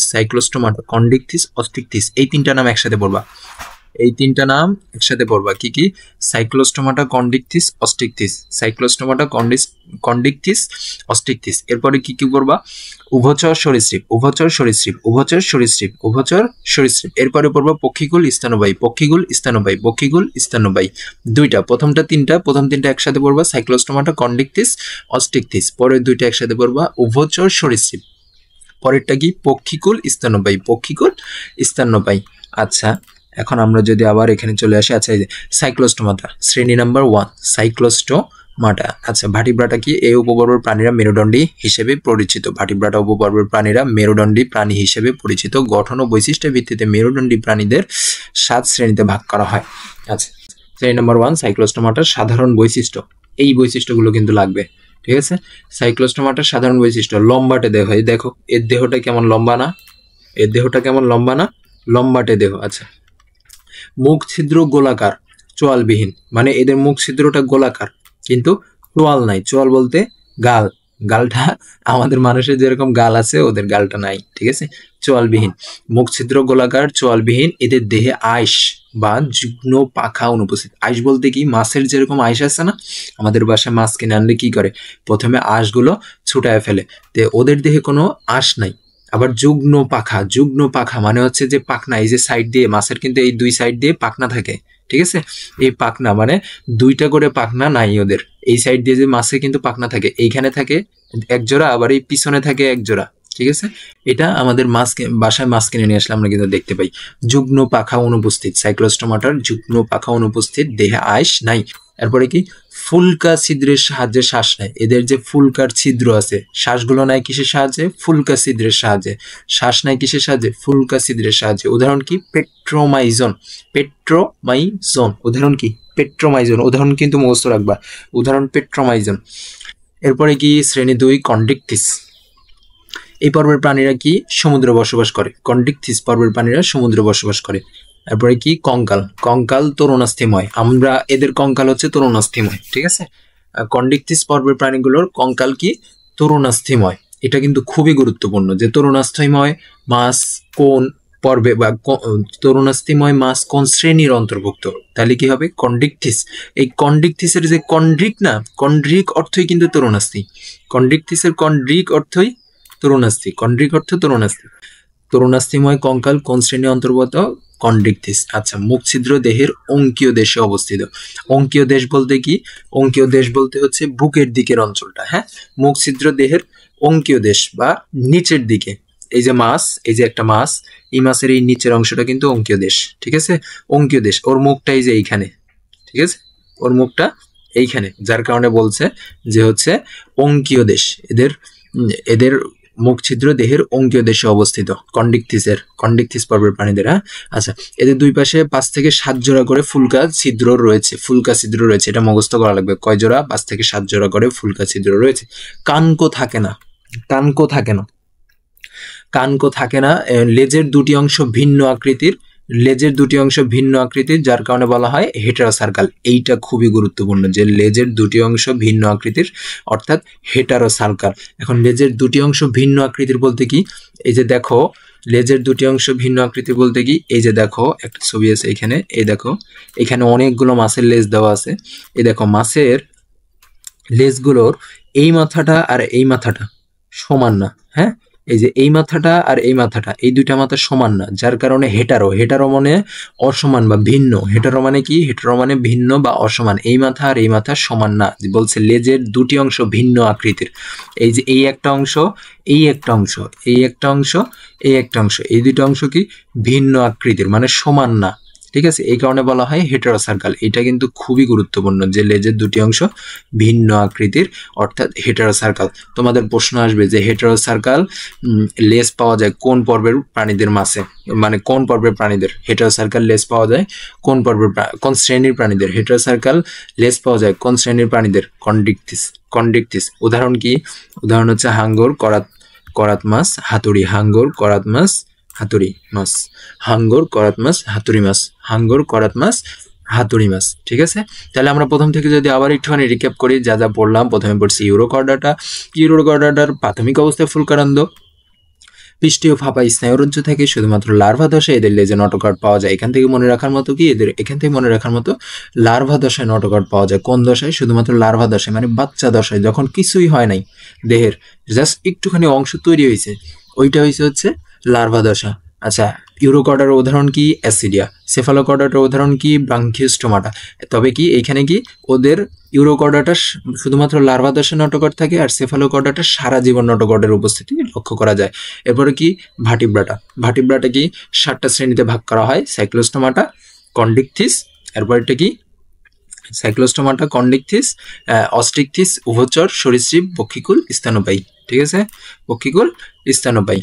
তাহলে এতদূর গেল। এবার হচ্ছে ভার্টিব্রাটা, সাইক্লোস্টোমাটা পড়ছি, সাইক্লোস্টোমাটা লম্বাটে দেহ, লম্বাটে দেহ, এরপর হচ্ছে মুখ ছিদ্র গোলাকার, চোয়ালবিহীন, চোয়ালবিহীন, এদের দেহে আঁশ বা যুগ্ম পাখা অনুপস্থিত, আঁশ বা যুগ্ম পাখা অনুপস্থিত, ফুলকা ছিদ্রের সাহায্যে শ্বাস নেয়। উদাহরণ কি, পেট্রোমাইজন, উদাহরণ পেট্রোমাইজন। সেফালোকর্ডাটার উদাহরণ কি, ব্রাঙ্কিওস্টোমাটা। ইউরোকর্ডাটার উদাহরণ অ্যাসিডিয়া। কন্ডিকথিস এর উদাহরণ কি, হাঙ্গর, করাত, হাতুড়ি মাছ, হাঙ্গর, করাত, হাতুড়ি মাছ, হাঙ্গর, করাত, হাতুড়ি মাছ। ওকে। অস্টিকথিস, অস্টিকথিস, অস্টিকথিস থিস, আচ্ছা সাধারণ বৈশিষ্ট্য কি? অধিকাংশই স্বাদু পানির মাছ। আমরা যেই মাছগুলো খাই না সাধারণত, অধিকাংশই আমরা এই অস্টিকথিস শ্রেণীর মাছগুলো খাই, ঠিক আছে? অস্টিকথিস অধিকাংশই স্বাদু পানি। স্বাদু পানি বলতে কি? এই যে পুকুর, নদী, নালা, খাল, বিল, এগুলো স্বাদু পানির মাছ অধিকাংশই। এই অস্টিকথিস শ্রেণীর অধিকাংশ মাছই হচ্ছে স্বাদু পানির, ঠিক আছে? আচ্ছা, মুখ ছিদ্র সম্মুখে, সম্মুখে বলতে এই দেখো এইখানে, ঠিক আছে? ইলিশ মাছ বা আমরা রুই মাছ খাই, এগুলো অধিকাংশই মুখ ছিদ্র কোথায়? এই সামনে হয় না? তাই আর কি এইটাই বলছে যে হচ্ছে মুখ ছিদ্র, মুখ ছিদ্র দেহের সম্মুখ প্রান্তে অবস্থিত। আচ্ছা, দেহ সাইক্লোয়েড, গ্যানোয়েড বা টিনয়েড আইসে আবৃত। এখন কথা হচ্ছে এই সাইক্লোয়েড কি, এই গ্যানোয়েড কি, আর হচ্ছে এই টিনয়েড কি, ঠিক আছে? আচ্ছা, আঁশ কি? আঁশ কি এটা তো আমরা জানি, এই যে এই পুরো বডিতে যেগুলো লাগানো থাকে, যেগুলো থাকে ছোট ছোট, এগুলো হচ্ছে আঁশ, ঠিক আছে? এখন এই আঁশ, এই আঁশগুলো কয় রকমের হয়? এই আঁশগুলো হয় হচ্ছে 3 রকমের। কয় রকমের? 3 রকমের। আবার বলতেছি, এই আঁশগুলো কয় রকমের হয়? মাছের আঁশগুলো কয় রকমের হয়? 3 রকমের। কয় রকমের? 3 রকমের। কি কি? এই হচ্ছে সাইক্লোয়েড, গ্যানোয়েড আর টিনয়েড। সাইক্লোয়েড, গ্যানোয়েড, টিনয়েড, এই 3 রকমের হয়, ঠিক আছে? কয় রকমের? 3 রকমের হয়। কি কি? সাইক্লোয়েড, গ্যানোয়েড, টিনয়েড। সাইক্লোয়েড, গ্যানোয়েড, টিনয়েড, এই 3 ধরনের আইস হয়, ঠিক আছে? তাহলে আমি তোমাকে যদি বলি যে আইস কত প্রকার? 3 প্রকার, সাইক্লোয়েড, গ্যানোয়েড, টিনয়েড। আচ্ছা, তার মানে এখানে বলছে কি যে হচ্ছে দেহ সাইক্লোয়েড, গ্যানোয়েড বা টিনয়েড ধরনের আইসে আবৃত। এই অস্টিকথিস শ্রেণীর যে প্রাণীগুলো আছে তাদের দেহ সাইক্লোয়েড, গ্যানোয়েড বা টিনয়েড ধরনের আইসে আবৃত, ঠিক আছে? আচ্ছা, এখন বলছে হচ্ছে মাথার 2 পাশে 4 জোড়া ফুলকা থাকে। মাথার 2 পাশে 4 জোড়া ফুলকা থাকে। ফুলকাগুলো কানগো। কানগো বলতে এই যে দেখো, যখন মাছ কাটে আমাদের ম্যাক্সিমাম বাসায় মাছ কাটার সময় কি করে? এই কানগো, এই সাইডের এগুলো কেটে ফেলে দেয়, ঠিক আছে? তো এগুলোকেই বলা হয় হচ্ছে কানগো। যেগুলো কেটে ফেলে দেওয়া হয় সেগুলোকে বলা হয় কানগো। তো এখন বলছে ফুলকাগুলো, এই কানকোর নিচে ফুলকা থাকে, দেখো লাল লাল, ঠিক আছে? লাল কালারের এই ফুলকাগুলো, এই ফুলকাগুলো কানকো দিয়ে ঢাকা থাকে এবং ফুলকাগুলোর সাহায্যে, এই ফুলকাগুলোর সাহায্যে মাছ কি করে? তার শ্বাসকার্য চালায়। কি করে? শ্বাসকার্য, মানে এই যে আমরা যে নিঃশ্বাস নিই না, এই মাছ নিঃশ্বাস নেয় এই ফুলকার সাহায্যে। তার মানে তোমাকে আমি যদি জিজ্ঞাসা করি অস্টিকথিস শ্রেণীর মাছগুলো বা প্রাণীগুলো তাদের শ্বাসকার্য কিভাবে চালায়? ফুলকার সাহায্যে, ঠিক আছে? এরপরে আছে কি যে হচ্ছে লেজ দুটি, লেজের দুটি অংশ একই রকম। লেজের দুটি অংশ একই রকম অর্থাৎ হোমোসার্কাল। এখন এই দুটি অংশ বলতে কি? এই যে আমরা জানি কি এটা হচ্ছে লেজ, তাই না? এটা কি? এটা হচ্ছে লেজ। এখন দুইটা অংশ বলতে এই অংশ আর এই অংশ, দুইটা কি একই সমান? দুইটা কি একই সমান? এই কারণে বলছে হচ্ছে যে লেজের দুটি অংশ একই রকম। আর দুটি অংশ একই রকম হলে কি? Homo circle. Homo circle, Homo মানে হচ্ছে সমান, আর এর আগে পড়ছিলাম মনে হয় আমরা হেটারো সার্কাল। হেটারো, হেটারো মানে হচ্ছে দুইটা সমান না, আলাদা আলাদা। আর হোমো মানে কি? হোমো মানে সমান। হোমো সার্কাল, লেজের দুটি অংশ একই রকম অর্থাৎ হোমো সার্কাল। তাহলে অস্টিকথিস শ্রেণী আমরা বললাম অধিকাংশেই স্বাদু পানির মাছ, মুখ ছিদ্র, দেহের সম্মুখ প্রান্তে দেহ সাইক্লোয়েড, গ্যানোয়েড বা টিনোয়েড আইস দ্বারা আবৃত। মাথার 2 পাশে কয় জোড়া করে? 4 জোড়া করে। 4 জোড়া ফুলকা থাকে। ফুলকাগুলো কানকো দিয়ে ঢাকা থাকে। ফুলকার সাহায্যে শ্বাসকার্য চালায়। লেজের দুটি অংশ একই রকম এবং অর্থাৎ হোমোসার্কাল। আছে, উদাহরণটা কিন্তু খুবই গুরুত্বপূর্ণ। উদাহরণ কি কি?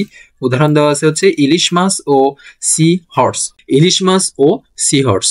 এরপরে যদি আমরা যাই শ্রেণী উভচর, উভচর বা অ্যামফিবিয়া, উভচর বা অ্যামফিবিয়া। আচ্ছা, মেরুদণ্ডী প্রাণীর মধ্যে যারা জীবনের প্রথম অবস্থায় সাধারণত পানিতে থাকে এবং মাছের মতো বিশেষ ফুলকার সাহায্যে শ্বাসকার্য চালায়, পরিণত বয়সে ডাঙ্গায় বাস করে, তারাই হচ্ছে উভচর। তাহলে উভচর কারা? উভচর হচ্ছে তারা যারা জীবনের প্রথম অবস্থায় বা জন্মের পর পর পানিতে থাকে, কিন্তু মাছের মতো আর কি ফুলকার সাহায্যে শ্বাসকার্য চালায়। পানিতে থেকে মাছের মতো ফুলকার সাহায্যে শ্বাসকার্য চালায়, কিন্তু পরিণত বয়সে যখন বড় হয়ে যায়, হ্যাঁ, পরিণত বয়সে কি করে? ডাঙ্গায় বা মাটিতে বসবাস করে, তারা হচ্ছে উভচর। উভচর, উভচর, উভচর মানে কি? উভয়চর, পানিতেও থাকে আবার স্থলেও থাকে। উভয়চর, উভচর মানে কি? পানিতে থাকে আবার স্থলে থাকে, উভয়চর। আচ্ছা, সাধারণ বৈশিষ্ট্য দেহত্বক আঁশবিহীন। আচ্ছা, এই যে ব্যাঙ আমরা দেখতেছি, ব্যাঙের দেহে কি আঁশ থাকে? মাছের মতো আঁশ থাকে, মাছের যেমন আঁশ ছিল। দেহত্বক কি? আঁশবিহীন। দেহত্বক কি? আঁশবিহীন। দেহত্বক কি?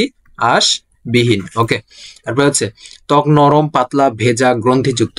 তাদের ত্বকগুলো কিন্তু নরম, পাতলা, ভেজাই তো থাকে সবসময়, তাই না? ব্যাঙ কখনো তোমরা হাতিয়ে দেখছো কিনা আমি জানি না। তো ব্যাঙের দেহ কিন্তু কি হয়? ভেজা হয় আর হচ্ছে গ্রন্থিযুক্ত। আচ্ছা, এরপরে কি? শীতল রক্তের প্রাণী। ব্যাঙ কি? ব্যাঙ হচ্ছে শীতল রক্তের প্রাণী। তোমাকে যদি দেয়, যে হচ্ছে এমসিকিউ দেয়। এমসিকিউতে যদি বলে নিচের কোনটি শীতল রক্তের প্রাণী, যদি দেওয়া থাকে ব্যাং, টিকটিকি, হ্যাঁ, মাছ, মুরগি, তখন কি দিবা? তখন দিবা হচ্ছে ব্যাং। ঠিক আছে, শীতল রক্তের প্রাণী, শীতল রক্তের প্রাণী ব্যাং। ঠিক আছে। আচ্ছা, পানিতে ডিম পাড়ে, এরা পানিতে ডিম পাড়ে, জীবনচক্রে সাধারণত ব্যাঙাচী দশা দেখা যায়, জীবনচক্রে সাধারণত ব্যাঙাচী দশা দেখা যায়। তার মানে এই সাধারণ বৈশিষ্ট্যগুলো উভচরের সাধারণ বৈশিষ্ট্য, এগুলো মুখস্থ করা লাগবে। এই সাধারণ বৈশিষ্ট্যগুলো আমাদের মুখস্থ করা লাগবে। ঠিক আছে।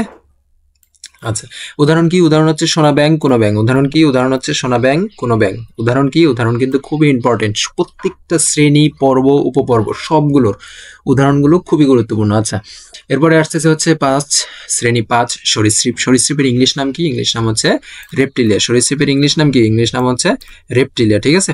সাধারণ বৈশিষ্ট্য, বুকে ভর করে চলে। আচ্ছা, সরীসৃপ, সরীসৃপের উদাহরণ কি? টিকটিকি, কুমির, সাপ। টিকটিকি, কুমির, সাপ, এগুলো সবগুলো দেখো, এগুলো সবগুলো কিন্তু বুকের উপর বা তাদের দেহের অঙ্কীয় দেশ। আমি বলছিলাম কি অঙ্কীয় দেশ মানেই কি বুক।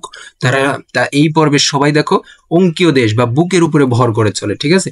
ত্বক শুষ্ক আইস যুক্ত, ত্বক শুষ্ক আইস যুক্ত। ঠিক আছে। এরপরে কি? আচ্ছা, তোমাদের এখানে মনে হইতে পারে আচ্ছা টিকটিকির তো কোনো আঁশ নাই, তাহলে এখানে কেন বলছে আঁশযুক্ত? ভাইয়া, এই সরীসৃপ শ্রেণীর ভিতরে অনেক প্রাণী আছে। হ্যাঁ, অনেক প্রাণী আছে এই সরীসৃপ শ্রেণীর ভিতরে, হয়তোবা টিকটিকির নাই, কিন্তু আরো অনেক অনেক মানে প্রাণী আছে যেগুলোর আইস আছে। ঠিক আছে। আচ্ছা, এরপরে কি? 4 পায়ে 5টি করে নখর থাকে। এই যে এই 4টা পায়ে, এই এক পা, ওই এক পা, এই মিলা হচ্ছে এই এক পা, এই আরেকটা পা, এই আরেকটা পা, এই 4টা পায়েই কি থাকে? 5টা করে নখরযুক্ত আঙ্গুল থাকে। হ্যাঁ, 5টা করে নখরযুক্ত আঙ্গুল থাকে। 4 পায়ে 5টি করে নখযুক্ত আঙ্গুল থাকে। আচ্ছা, উদাহরণ তো বললাম টিকটিকি, কুমির, সাপ। এরপরে আছে কি? পক্ষীকুল বা অ্যাভেস। পক্ষীকুল বা অ্যাভেস সাধারণ বৈশিষ্ট্য কি? আচ্ছা, পক্ষীকুল, পক্ষীকুল, পক্ষী, পক্ষী মানে আমরা অনেকে জানি পাখি। ঠিক আছে। পক্ষীকুল বা অ্যাভেস, অ্যাভেস, অ্যাভেস বা পক্ষীকুল, এই শ্রেণীর অন্তর্গত কারা? কাক, দোয়েল, হাঁস। কাক, দোয়েল, হাঁস। হাঁস কিন্তু এই শ্রেণীর অন্তর্গত। কাক, দোয়েল, হাঁস। হাঁস কিন্তু এই শ্রেণীর অন্তর্গত। ঠিক আছে। আচ্ছা, পক্ষীকুলের সাধারণ বৈশিষ্ট্য, দেহ পালকে আবৃত থাকে। এদের দেহ এই যে কি পাখির দেহের উপর কি পালক থাকে না? আমরা তো জানি। তাহলে দেহ পালকে আবৃত, 2টি ডানা, 2টি পা, একটি চঞ্চু আছে। চঞ্চু বলতে কি? এই যে এইটা। ঠিক আছে, এটা হচ্ছে চঞ্চু। তো 2টি ডানা, 2টি পা, এই 2টি ডানা আছে, আমরা তো জানি পাখির বৈশিষ্ট্য আর কি বলবো। আচ্ছা, ফুসফুসের সাথে বায়ুথলি থাকে। ফুসফুসের সাথে বায়ুথলি থাকায় সহজে উঠতে পারে। ফুসফুসের সাথে এই পাখি উঠতে পারে, কিন্তু আমরা উঠতে পারি না কেন? কখনো তোমাদের মাথায় প্রশ্ন জাগছে? পাখি উঠতে পারতেছে কিন্তু আমরা উঠতে পারতেছি না কেন? কি কারণ? কারণ ফুসফুসের সাথে তাদের বায়ুথলি থাকে। তাদের ফুসফুসের সাথে বায়ুথলি থাকে। এই যে এই ইয়াটা খুবই গুরুত্বপূর্ণ। ঠিক আছে, এই বৈশিষ্ট্যটা খুবই গুরুত্বপূর্ণ। ফুসফুসের সাথে তাদের বায়ুথলি থাকে, কিন্তু আমাদের ফুসফুসের সাথে বায়ুথলি থাকে না। ঠিক আছে। তারপরে কি? উষ্ণ রক্তের প্রাণী, মানে উষ্ণ মানে হচ্ছে গরম। ঠিক আছে, আমাদের রক্ত কেমন? গরম না? আমাদের রক্ত গরম, তারাও এরকম উষ্ণ রক্তের প্রাণী। হাড় শক্ত, হাড় শক্ত, হালকা ফাঁপা। আমরা উঠতে পারি না কেন? কারণ আমাদের হাড় ফাঁপা নয়, আমাদের হাড় কি নিরেট, আমাদের হাড়ের ভিতরে কোনো ফাঁকা নাই। ঠিক আছে, কিন্তু ওদের হাড়ের ভিতরে ফাঁকা আছে। ওদের হাড়ের ভিতরে ফাঁকা আছে, আবার ফুসফুসের সাথে বায়ুথলি যুক্ত আছে, যার কারণে পাখিরা উঠতে পারে, আমরা উঠতে পারি না। আরো অনেক আছে, কারণ আছে না ওড়ার, তার ভিতরে 2টা আমরা বললাম জাস্ট। ঠিক আছে। আচ্ছা, তার মানে শ্রেণী পক্ষীকুল শেষ। এরপরে যদি যাই লাস্ট শ্রেণী, স্তন্যপায়ী, মামালিয়া। মামালিয়া নামটা কিন্তু সেই সুন্দর, মামালিয়া, স্তন্যপায়ী। সাধারণ বৈশিষ্ট্য, মামালিয়ার অন্তর্ভুক্ত কারা? এই যে বাঘ মামা, সাথে আমরা মানুষ কি? মানুষ, উট, বাঘ, আমরা কি মামালিয়া শ্রেণীর অন্তর্ভুক্ত। আমরা সবাই কি মামালিয়া শ্রেণীর অন্তর্ভুক্ত আছে। দেহ লোমে আবৃত, দেহ লোমে আবৃত। আমাদের দেহ কিন্তু লোম আছে, বাঘের দেহ লোম আছে, উটের দেহ লোম আছে। দেহ লোমে আবৃত, দেহ লোমে আবৃত, এটা গেল। এরপরে হচ্ছে স্তন্যপায়ী প্রাণীরা সন্তান প্রসব করে। মানুষ কি সন্তান প্রসব করে না? বাঘও কিন্তু সন্তান প্রসব করে, উটও সন্তান প্রসব করে। ঠিক আছে, স্তন্যপায়ী প্রাণীরা সন্তান প্রসব করে, তবে এর ব্যতিক্রম কি আছে? যেমন হচ্ছে প্লাটিপাস। প্লাটিপাস কি সন্তান প্রসব করে না, কিন্তু সেই স্তন্যপায়ীর অন্তর্ভুক্ত, সেই স্তন্যপায়ী শ্রেণীর অন্তর্ভুক্ত, কিন্তু সে সন্তান প্রসব করে না। প্লাটিপ্লাস, প্লাটিপ্লাস এই যে এইটা হচ্ছে প্লাটিপ্লাস, এইটা হচ্ছে প্লাটিপ্লাস। ছবিটা আনছি আমি, এটা অনেকটা দেখতে হাঁসের মতো, দেখতে অনেক কিউটও অবশ্য। এরপরে কি? এরপরে হচ্ছে উষ্ণ রক্তের প্রাণী। আমরা কিন্তু উষ্ণ রক্তের প্রাণী। ঠিক আছে, আমরা কিন্তু উষ্ণ রক্তের প্রাণী। চোয়ালে বিভিন্ন ধরনের দাঁত থাকে, আমাদের চোয়ালে কিন্তু দাঁত থাকে। ঠিক আছে, শিশুরা মাতৃদুগ্ধ পান করে বড় হয়, আমরা কিন্তু মাতৃদুগ্ধ বা মায়ের দুধ পান করে কিন্তু বড় হয়েছি। এরপরে হৃৎপিণ্ড 4 প্রকোষ্ঠ বিশিষ্ট। আমাদের যে হৃৎপিণ্ডটা আছে, আমাদের হৃৎপিণ্ড যেটা আছে এটা কি 4টা ভাগে ভাগ। 4টা আমাদের হৃৎপিণ্ড যেটা আছে, এই হৃৎপিণ্ডের ভিতরে হচ্ছে 4টা ঘর আছে। হৃৎপিণ্ড 4টি প্রকোষ্ঠ বিশিষ্ট। আচ্ছা, আমি যদি তোমাদেরকে হৃৎপিণ্ডের যদি একটা ছবি দেখাই, এই দেখো হৃৎপিণ্ড। তো এই যে হৃৎপিণ্ড কিন্তু 4টা প্রকোষ্ঠ বিশিষ্ট। এই দেখো, আমি ছবিটা একটু বড় করে দিলাম। এই যে এই একটা প্রকোষ্ঠ, এই একটা প্রকোষ্ঠ, এই একটা প্রকোষ্ঠ, এই একটা প্রকোষ্ঠ, এই একটা প্রকোষ্ঠ। বুঝছো, আমরা মানুষ, আমাদের হৃৎপিণ্ড কিন্তু এরকম 4টা প্রকোষ্ঠ আছে। ঠিক আছে, যার কারণে বলা হয়েছে যে হচ্ছে হৃৎপিণ্ড কি 4 প্রকোষ্ঠ বিশিষ্ট। ত্বকে বিভিন্ন ধরনের গ্রন্থি থাকে, আমাদের ত্বকে বিভিন্ন ধরনের গ্রন্থি থাকে। যেমন যদি বলি, আমরা যখন কাজ করি বা গরমে কিন্তু আমরা কিন্তু ঘেমে যাই, এই ঘামার কিন্তু একটা গ্রন্থি আছে আমাদের ত্বকের উপরে। বুঝছো, এই ঘেমে যাই কোন কারণে? কারণ এই ঘামার একটা গ্রন্থি আছে আমাদের ত্বকের উপরে। তো এই স্তন্যপ্রায়ীর সাধারণ বৈশিষ্ট্য কিন্তু অনেক গুরুত্বপূর্ণ। এরপরে একটা কাজ দেওয়া আছে যে হচ্ছে তোমরা 5 জনের একটি করে দল গঠন করো। এবার মেরুদণ্ডী ও অমেরুদণ্ডী প্রাণীদের চার্ট দেখে এদের বৈশিষ্ট্য নির্ণয় করো ও লিপিবদ্ধ করো। এবার তোমরা শ্রেণীতে উপস্থাপন করো। সকল দলের লেখা বৈশিষ্ট্যের সাথে তোমাদের লেখা বৈশিষ্ট্যগুলো মিলিয়ে নাও। আচ্ছা, বলছে মেরুদণ্ডী ও অমেরুদণ্ডী প্রাণীদের চার্ট দেখে এদের বৈশিষ্ট্য নির্ণয় করো। ঠিক আছে, মেরুদণ্ডী ও অমেরুদণ্ডী প্রাণীর কয়েকটা বৈশিষ্ট্য এনে দিয়েছি। যেমন হচ্ছে, আমরা যারা মেরুদণ্ডী প্রাণী, আমাদের পৃষ্ঠ মধ্যরেখা বরাবর কি থাকে আর কি মেরুদণ্ডটা আমাদের পৃষ্ঠ মধ্যরেখা বরাবর থাকে এবং কশেরুকা যুক্ত। কশেরুকা কি আমি এর আগের ক্লাসে বলে দিয়েছিলাম। কশেরুকা হচ্ছে এই যে আমরা যে হচ্ছে আমাদের বুকের বা আমাদের পিঠের একটু সাইডের দিকে যদি হাত দিয়ে আমরা চিকন চিকন বাতার মতো কিছু টাচ করতে পারি, এইটাই হচ্ছে কশেরুকা। কিন্তু অমেরুদণ্ডী প্রাণীদের এই কশেরুকা নাই। এরপরে কি স্নায়ুরজ্জ। আমাদের মেরুদণ্ডী প্রাণীদের স্নায়ুরজ্জ হচ্ছে ফাঁপা। ঠিক আছে, মেরুদণ্ডী প্রাণীদের স্নায়ুরজ্জ, আমরা যারা মেরুদণ্ডী আমাদের স্নায়ুরজ্জ ফাঁপা, কিন্তু অমেরুদণ্ডী প্রাণীদের স্নায়ুরজ্জ কি নিরেট। এরপরে কি মেরুদণ্ডীদের দেহের পৃষ্ঠদেশে অবস্থিত। স্নায়ুরজ্জ মেরুদণ্ডী প্রাণীর দেহের পৃষ্ঠদেশে অবস্থিত। হ্যাঁ, কিন্তু পৃষ্ঠদেশে বলতে কি পিঠের দিকে, কিন্তু অমেরুদণ্ডীদের দেহের অঙ্কীয় দেশে, মানে হচ্ছে বুকের দিকে অবস্থিত। ঠিক আছে, হৃৎপিণ্ড দেহের অঙ্কীয় দেশে। আমাদের হৃৎপিণ্ড কি দেহের অঙ্কীয় দেশ বলতে হচ্ছে বুকের দিকে। ঠিক আছে, বুকের দিকে। কিন্তু অমেরুদণ্ডী প্রাণীর যদি হৃৎপিণ্ড যদি থাকে তবে পৃষ্ঠদেশে, মানে পিঠের দিকে। আচ্ছা, মস্তিষ্ক। আমাদের মস্তিষ্ক সবসময় থাকে, কিন্তু অমেরুদণ্ডীদের অনেক সময় মস্তিষ্ক থাকে না। আমাদের মস্তিষ্ক কি করটির অভ্যন্তরে সুরক্ষিত। আর করটি বলতে কি আমি গতদিন বলছিলাম, আমাদের মাথাটার ভিতরে তো মস্তিষ্ক বা মগজ আছে। এই মগজটা তো নরম, কিন্তু আমরা হাত দিলে শক্ত পাই কেন? কারণ এই যে একটা হাড় আছে, এই হাড়টার নামে হচ্ছে করটি। এই হাড়টা অনেক শক্তিশালী, যেটা আমাদের মগজকে আবৃত করে রাখছে। কিন্তু অমেরুদণ্ডীদের যদি মস্তিষ্ক যদি থাকে তবে কোটি দিয়ে আবৃত না, মানে এই করটিকা দ্বারা আবৃত থাকে না। অন্তঃকঙ্কাল অস্থিও তরুণাস্থি দিয়ে গঠিত। আমাদের ভিতরে হাতের কি হাড় আছে, হ্যাঁ। আবার কান কি, আমাদের কান হচ্ছে তরুণাস্থি দিয়ে গঠিত। তাই আমাদের কি অস্থিও তরুণাস্থি আছে, কিন্তু ওদের থাকে না। থাকলেও অস্থিও তরুণাস্থি দিয়ে গঠন না। ওদের কঙ্কাল যদি থাকে, তাও ওদের কঙ্কাল কি অস্থিও তরুণাস্থি দিয়ে গঠিত নয়। শ্রেণীবিন্যাসের প্রয়োজনীয়তা। লক্ষ লক্ষ প্রাণীকে পৃথকভাবে শনাক্ত করা অসম্ভব ব্যাপার। আসলেই তো, লক্ষ লক্ষ প্রাণীকে পৃথকভাবে শনাক্ত করা অসম্ভব ব্যাপার। কেবলমাত্র শ্রেণীবিন্যাসকরণ পদ্ধতি অবলম্বন করে এই কাজটি করা সম্ভবপর হয়। একটি প্রাণীকে শনাক্ত করতে হলে প্রধানত 7টি ধাপে এর বৈশিষ্ট্যগুলো মিলিয়ে নিতে হয়। একটা প্রাণীকে ধরো, তোমার কাছে যে কোনো একটা প্রাণী আছে, হয় একটা গরু হোক, একটা ছাগল হোক, একটা টিকটিকি হোক, বা বা আরো অন্যান্য কিছু। একটা প্রাণীকে শনাক্ত করতে হলে 7টা ধাপে বৈশিষ্ট্য মিলিয়ে নিতে হবে। এই ধাপগুলো কি কি? জগৎ বা কিংডম, পর্ব বা ফাইলুম, শ্রেণী বা ক্লাস, বর্গ বা অর্ডার, গোত্র বা ফ্যামিলি, গণ বা জেনাস, প্রজাতি বা স্পেসিস। অনেক সময় পর্বকে উপপর্ব বা সাবফাইলুম এর ভাগ করা হয়। পর্বকে উপপর্ব বা সাবফাইলুম ভাগ করা হয়। সেই পর্ব বা উপপর্বগুলো কি হইতে পারে, মানে সেই উপপর্বগুলো কি হইতে পারে? যেমন ওই যে আমরা পড়ছি ইউরোকর্ডাটা, সেফালোকর্ডাটা, ভার্টিব্রাটা। এটা কি কর্ডাটা পর্ব।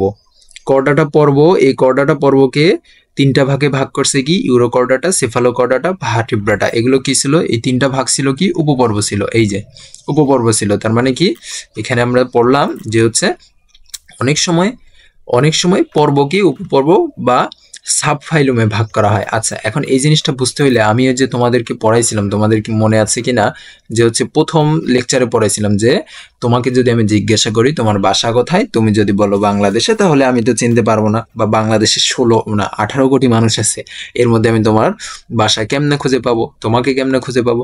কিন্তু তুমি আমাকে যদি বাসার ঠিকানা দিয়ে দাও যে এইভাবে, যে হচ্ছে বাংলাদেশের একটা বিভাগে থাকো, বিভাগের নাম রাজশাহী, রাজশাহীর একটা জেলাতে থাকো, জেলা থানার নাম যদি বলে দাও, গ্রামের নাম যদি বলে দাও, তাহলে আমি তোমাকে বাহির করতে পারবো। সেম ভাবে এই প্রাণীগুলোকেও 7টা ধাপের মাধ্যমে এই প্রাণীগুলোকেও শনাক্ত করা হয়। ধাপগুলো কি কি হচ্ছে? কিংডম, ফাইলুম, হ্যাঁ, class, order, family, genus, species. এই নামগুলো তোমরা মুখস্থ করে নিবা বাংলা সহ, ঠিক আছে? বাংলা সহ এই নামগুলা মুখস্থ করে নেবা। Kingdom, phylum, class, order, family, genus, species, ঠিক আছে? আচ্ছা, শ্রেণীবিন্যাসের সাহায্যে বিজ্ঞানসম্মত উপায়ে সহজে ও অল্প পরিশ্রমে এবং অল্প সময়ে পৃথিবীর সকল উদ্ভিদ ও প্রাণী সম্বন্ধে জানা যায়। নতুন প্রজাতি শনাক্ত করতে শ্রেণীবিন্যাস অপরিহার্য। প্রাণীকুলের মধ্যে পারস্পরিক সম্পর্কের বিভিন্ন তথ্য উপাত্ত পাওয়া যায়। ধীরে ধীরে প্রাণীকুলের মাঝে যে পরিবর্তন ঘটেছে বা ঘটছে সে সম্পর্কে ধারণা পাওয়া যায়। আর যখন এলোমেলো থাকতো, কোনো শ্রেণীবিন্যাস করা ছাড়া থাকতো, তখন কোন প্রাণীর মধ্যে কি পরিবর্তন ঘটতেছে তোমার এটা লক্ষ্য করা অনেক কষ্ট হয়ে যাইতো, তাই না? আচ্ছা, অসংখ্য প্রাণীকুলকে একটি নির্দিষ্ট রীতিতে বিন্যস্ত করে গোষ্ঠীভুক্ত করা যায়, যেটাই হচ্ছে শ্রেণীবিন্যাস। এবং প্রাণীর মধ্যে মিল ও অমিলের ভিত্তিতে পরস্পরের মধ্যে সম্বন্ধ আবিষ্কার করা যায়। আচ্ছা, প্রাণী সম্পর্কে সামগ্রিক ও পরিকল্পিত জ্ঞান অর্জন করা যায়।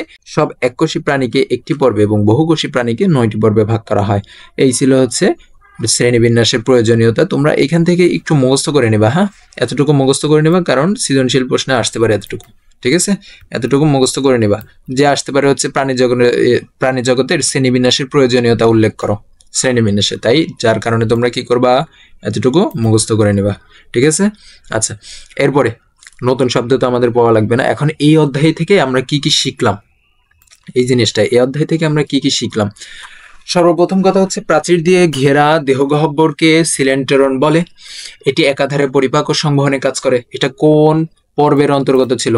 এটা কোন পর্বের বৈশিষ্ট্য ছিল? সাধারণ বৈশিষ্ট্য ছিল। নিডারিয়ানদের সাধারণ বৈশিষ্ট্য ছিল। নিডারিয়া কি 2 নম্বর পর্ব, ঠিক আছে? প্রাচীর দিয়ে ঘেরা দেহগহ্বরকে সিলেন্টেরন বলে। এটা একাধারে পরিপাক ও সংবহনের কাজ করে। আচ্ছা, এরপরে কি ভ্রূণস্তর কাকে বলে? ভ্রূণের যে সকল কোষীয় স্তর থেকে পরবর্তী টিস্যু বা অঙ্গ তৈরি হয় তাকে ভ্রূণস্তর বলে। এটা মুখস্থ করে নেবে একদম, ঠিক আছে? এটা মুখস্থ, যে হচ্ছে ভ্রূণের যে সকল কোষীয় স্তর থেকে পরবর্তীতে টিস্যু বা অঙ্গ সৃষ্টি হয় তাদের ভ্রূণস্তর বলে। আচ্ছা, বহুকোষী প্রাণীর পৌষ্টিক নালী ও দেহ প্রাচীরের মধ্যবর্তী ফাঁকা স্থানকে সিলোম বলে। এটা সিলোমের সংজ্ঞা। আমি এর আগেও সিলোমের একটা সংজ্ঞা দেখাইছিলাম, ওই সময় যে ত্রিস্তরী প্রাণীর ভ্রূণীয় পরিস্ফুটনের সময় যে দেহগহ্বর সৃষ্টি হয় তাকে সিলোম বলে। এখন তোমরা এটাও দিতে পারো, এটাও দিতে পারো, ঠিক আছে? এই সংজ্ঞাও দিতে পারো, এই সংজ্ঞাও দিতে পারো, যে কোনো একটা, ঠিক আছে? যে কোনো একটা সুন্দর করে মুখস্থ করে নেবা। আচ্ছা, হিমোসিলের ভিতর দিয়ে রক্ত প্রবাহিত হয়। হিমোসিল কি ছিল? হিমোসিলের সংজ্ঞা কি আমি বলছিলাম যে হচ্ছে হিমোসিল হচ্ছে রক্তপূর্ণ একটা গহ্বর। হিমোসিল কি? রক্তপূর্ণ গহ্বর। হিমোসিলের ভিতর দিয়ে কি হয়? রক্ত প্রবাহিত হয়, ঠিক আছে? প্রাণী জগতের আর্থ্রোপোডা পর্বের প্রাণীর সংখ্যা সবচেয়ে বেশি। এটা কিন্তু আমি বলছিলাম, বইয়েই লেখা আছে যে হচ্ছে আর্থ্রোপোডা পর্বের প্রাণী সবচেয়ে বেশি। সেকেন্ডটি কি? সেকেন্ড হচ্ছে মলাস্কা পর্ব।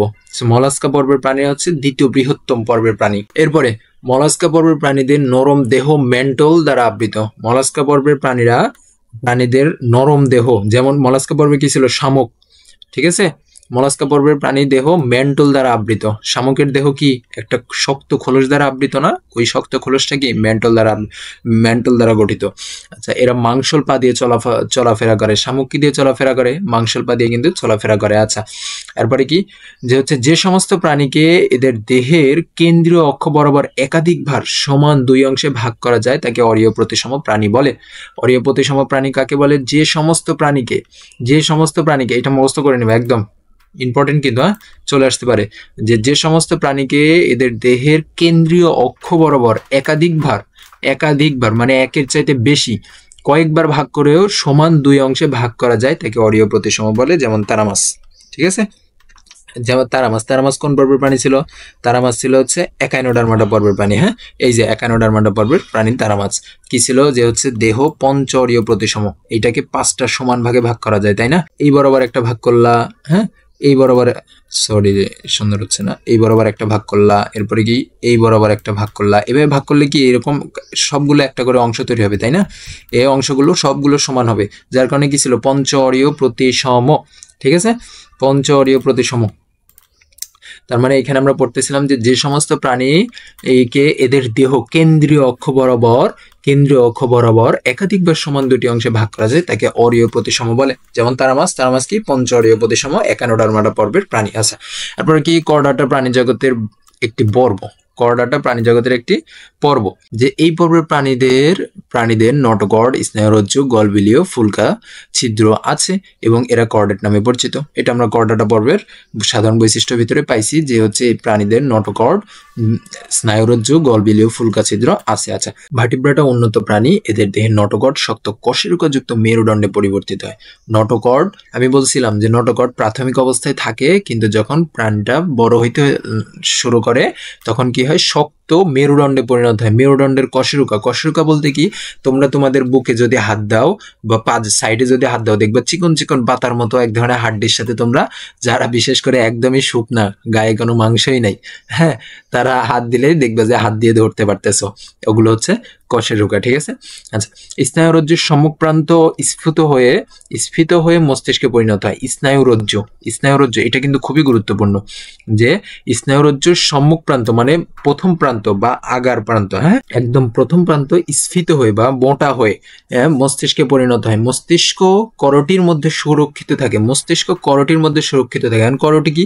এই যে আমাদের মাথাটা তো শক্ত, তাই না? শক্ত কেন? মাথার ভিতরের অংশ বা মস্তিষ্ক বা মগজ, যেটাকে আমরা বলি, মগজ কিন্তু নরম, কিন্তু আমাদের মাথাটা কেন শক্ত? কারণ আমাদের মাথার উপরে একটা খুলি আছে, এই খুলিটা শক্ত।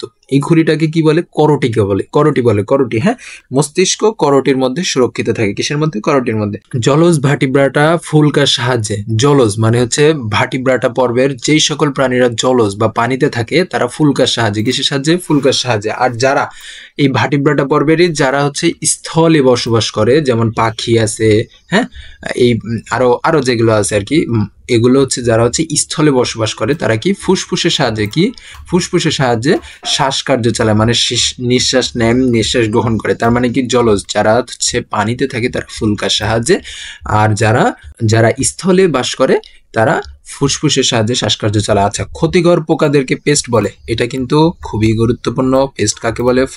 ক্ষতিকর পোকাদেরকে পেস্ট বলে। আচ্ছা, এই ছিল আমাদের পুরো চ্যাপ্টার। আমরা মোটামুটি পুরো চ্যাপ্টার শেষ করে ফেলছি। অনুশীলনী, শূন্যস্থান পূরণ। যকৃৎ কৃমির রেচনাঙ্গ কোনটি? এখন আমাদের জানা লাগবে যে হচ্ছে যকৃৎ কৃমি কোন পর্বের, তাহলে তো বুঝতে পারবো যকৃৎ কৃমি কোন পর্বের। যকৃৎ কৃমি প্লাটিহেলমিনথিস পর্বের। আর প্লাটিহেলমিনথিস পর্বের বৈশিষ্ট্য ছিল কি? যে তাদের রেচনাঙ্গ শিখাঙ্গ নামে পরিচিত। তাদের শিখাঙ্গ রেচনাঙ্গ নামে পরিচিত। মানে যকৃৎ কৃমি কি? প্লাটিহেলমিনথিস পর্বের প্রাণী। এরপরে চিংড়ির রক্তবর্ণ গহ্বরকে কি বলে? আমরা জানতাম হচ্ছে যে আর্থ্রোপোডা পর্বের রক্তপূর্ণ গহ্বরকে হিমোসিল বলে। আর্থ্রোপোডা পর্বের প্রাণীদের রক্তপূর্ণ গহ্বরকে হিমোসিল বলে। চিংড়ি আর্থ্রোপোডা পর্বের, তার মানে এই চিংড়ির রক্তপূর্ণ গহ্বরকে হিমোসিল বলে। ঠিক আছে। এরপরে বলছে পেশিবহুল পা দিয়ে চলাচল করে কারা? শূন্যস্থান, পেশিবহুল পা দিয়ে চলাচল করে কারা? মলাস্কা পর্বের প্রাণীরা। মলাস্কা পর্বের ভিতর কি ছিল? শামুক ছিল। শামুক কি করে?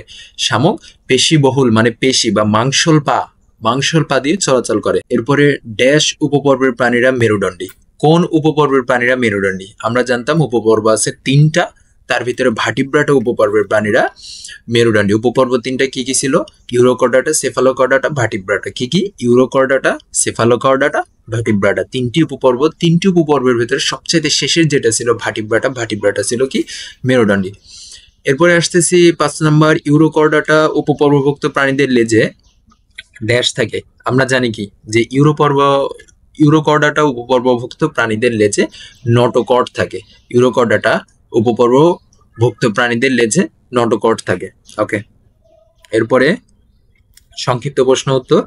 সংক্ষিপ্ত প্রশ্ন উত্তরের তো সর্বপ্রথম প্রশ্ন হচ্ছে যে হচ্ছে কোন প্রাণীর দ্বিপদ নামকরণে কয়টি অংশ থাকে, এই অংশগুলো কি কি, মানুষের বৈজ্ঞানিক নাম কি?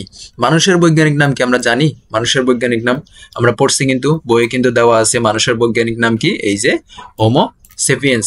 মানুষের বৈজ্ঞানিক নাম কি? Homo sapiens, Homo sapiens, Homo sapiens. আচ্ছা, কোন প্রাণীর দ্বিপদ নামকরণে কয়টি অংশ থাকে? আমরা জানি কি দ্বিপদ নামকরণ বা বৈজ্ঞানিক নামকরণের অংশ কয়টি? দুইটি। এই যে আমি এখানে লিখে দিছি, একটি জীবের বৈজ্ঞানিক নামের দুটি অংশ বা পদ বিশিষ্ট হয়, এই নামকরণকে দ্বিপদ নামকরণ বা বৈজ্ঞানিক নামকরণ করে। কয়টি অংশের কথা বলছে? দুইটি অংশ। কয়টি অংশ? দুইটি অংশ। আচ্ছা, যেমন মানুষের বৈজ্ঞানিক নাম কি? মানুষের বৈজ্ঞানিক নাম হোমো সেপিয়েন্স। মানুষের বৈজ্ঞানিক নাম হোমো সেপিয়েন্স।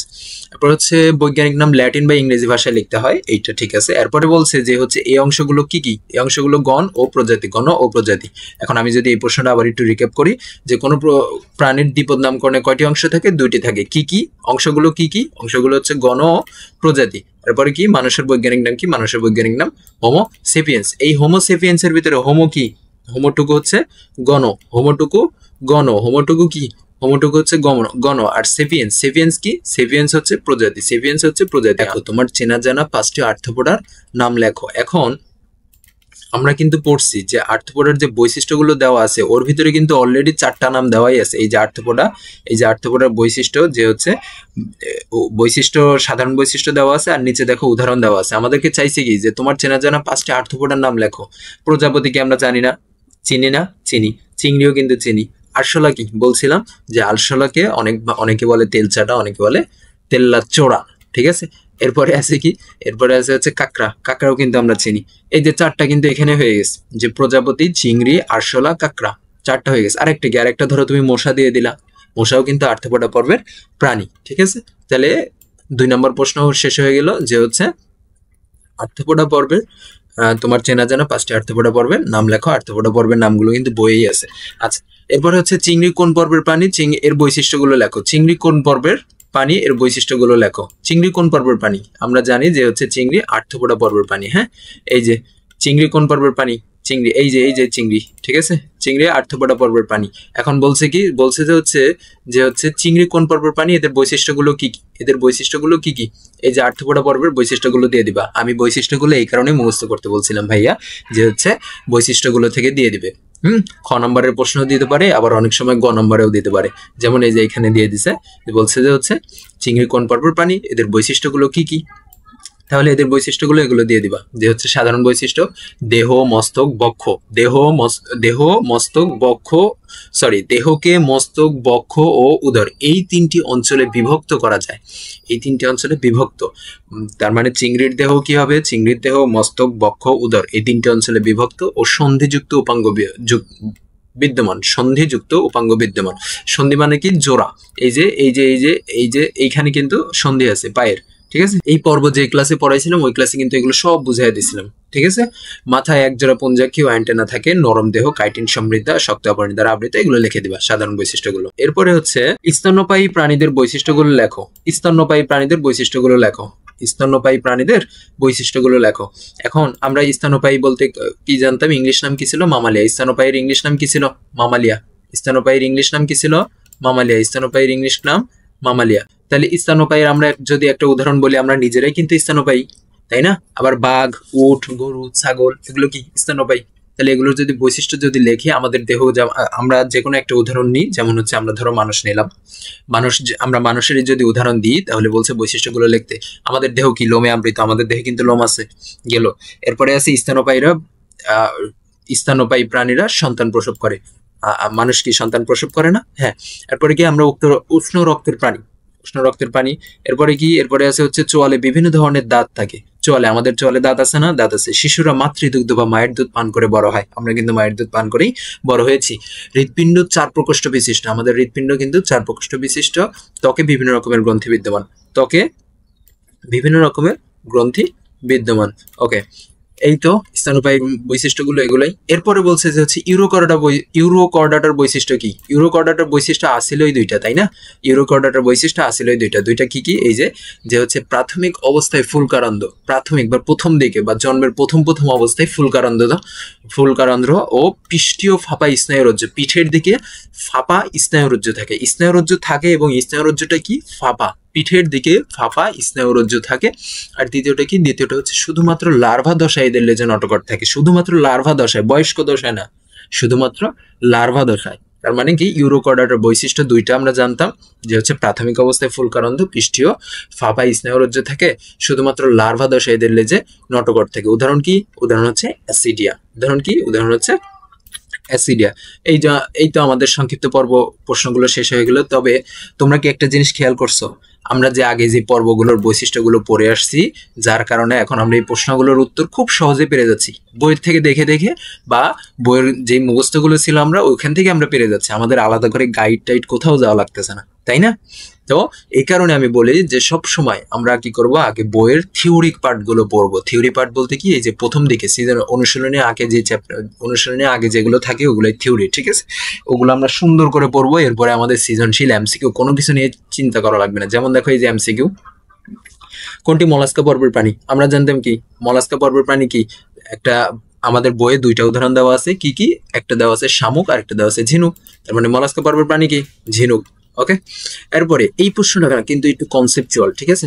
এই প্রশ্নটা একটু কনসেপচুয়াল। যেমন স্কাইফা ও হাইড্রা উভয় কি? এখন কথা হচ্ছে স্কাইফা কোন পর্বের প্রাণী ছিল? এটা কি আমাদের মনে আছে?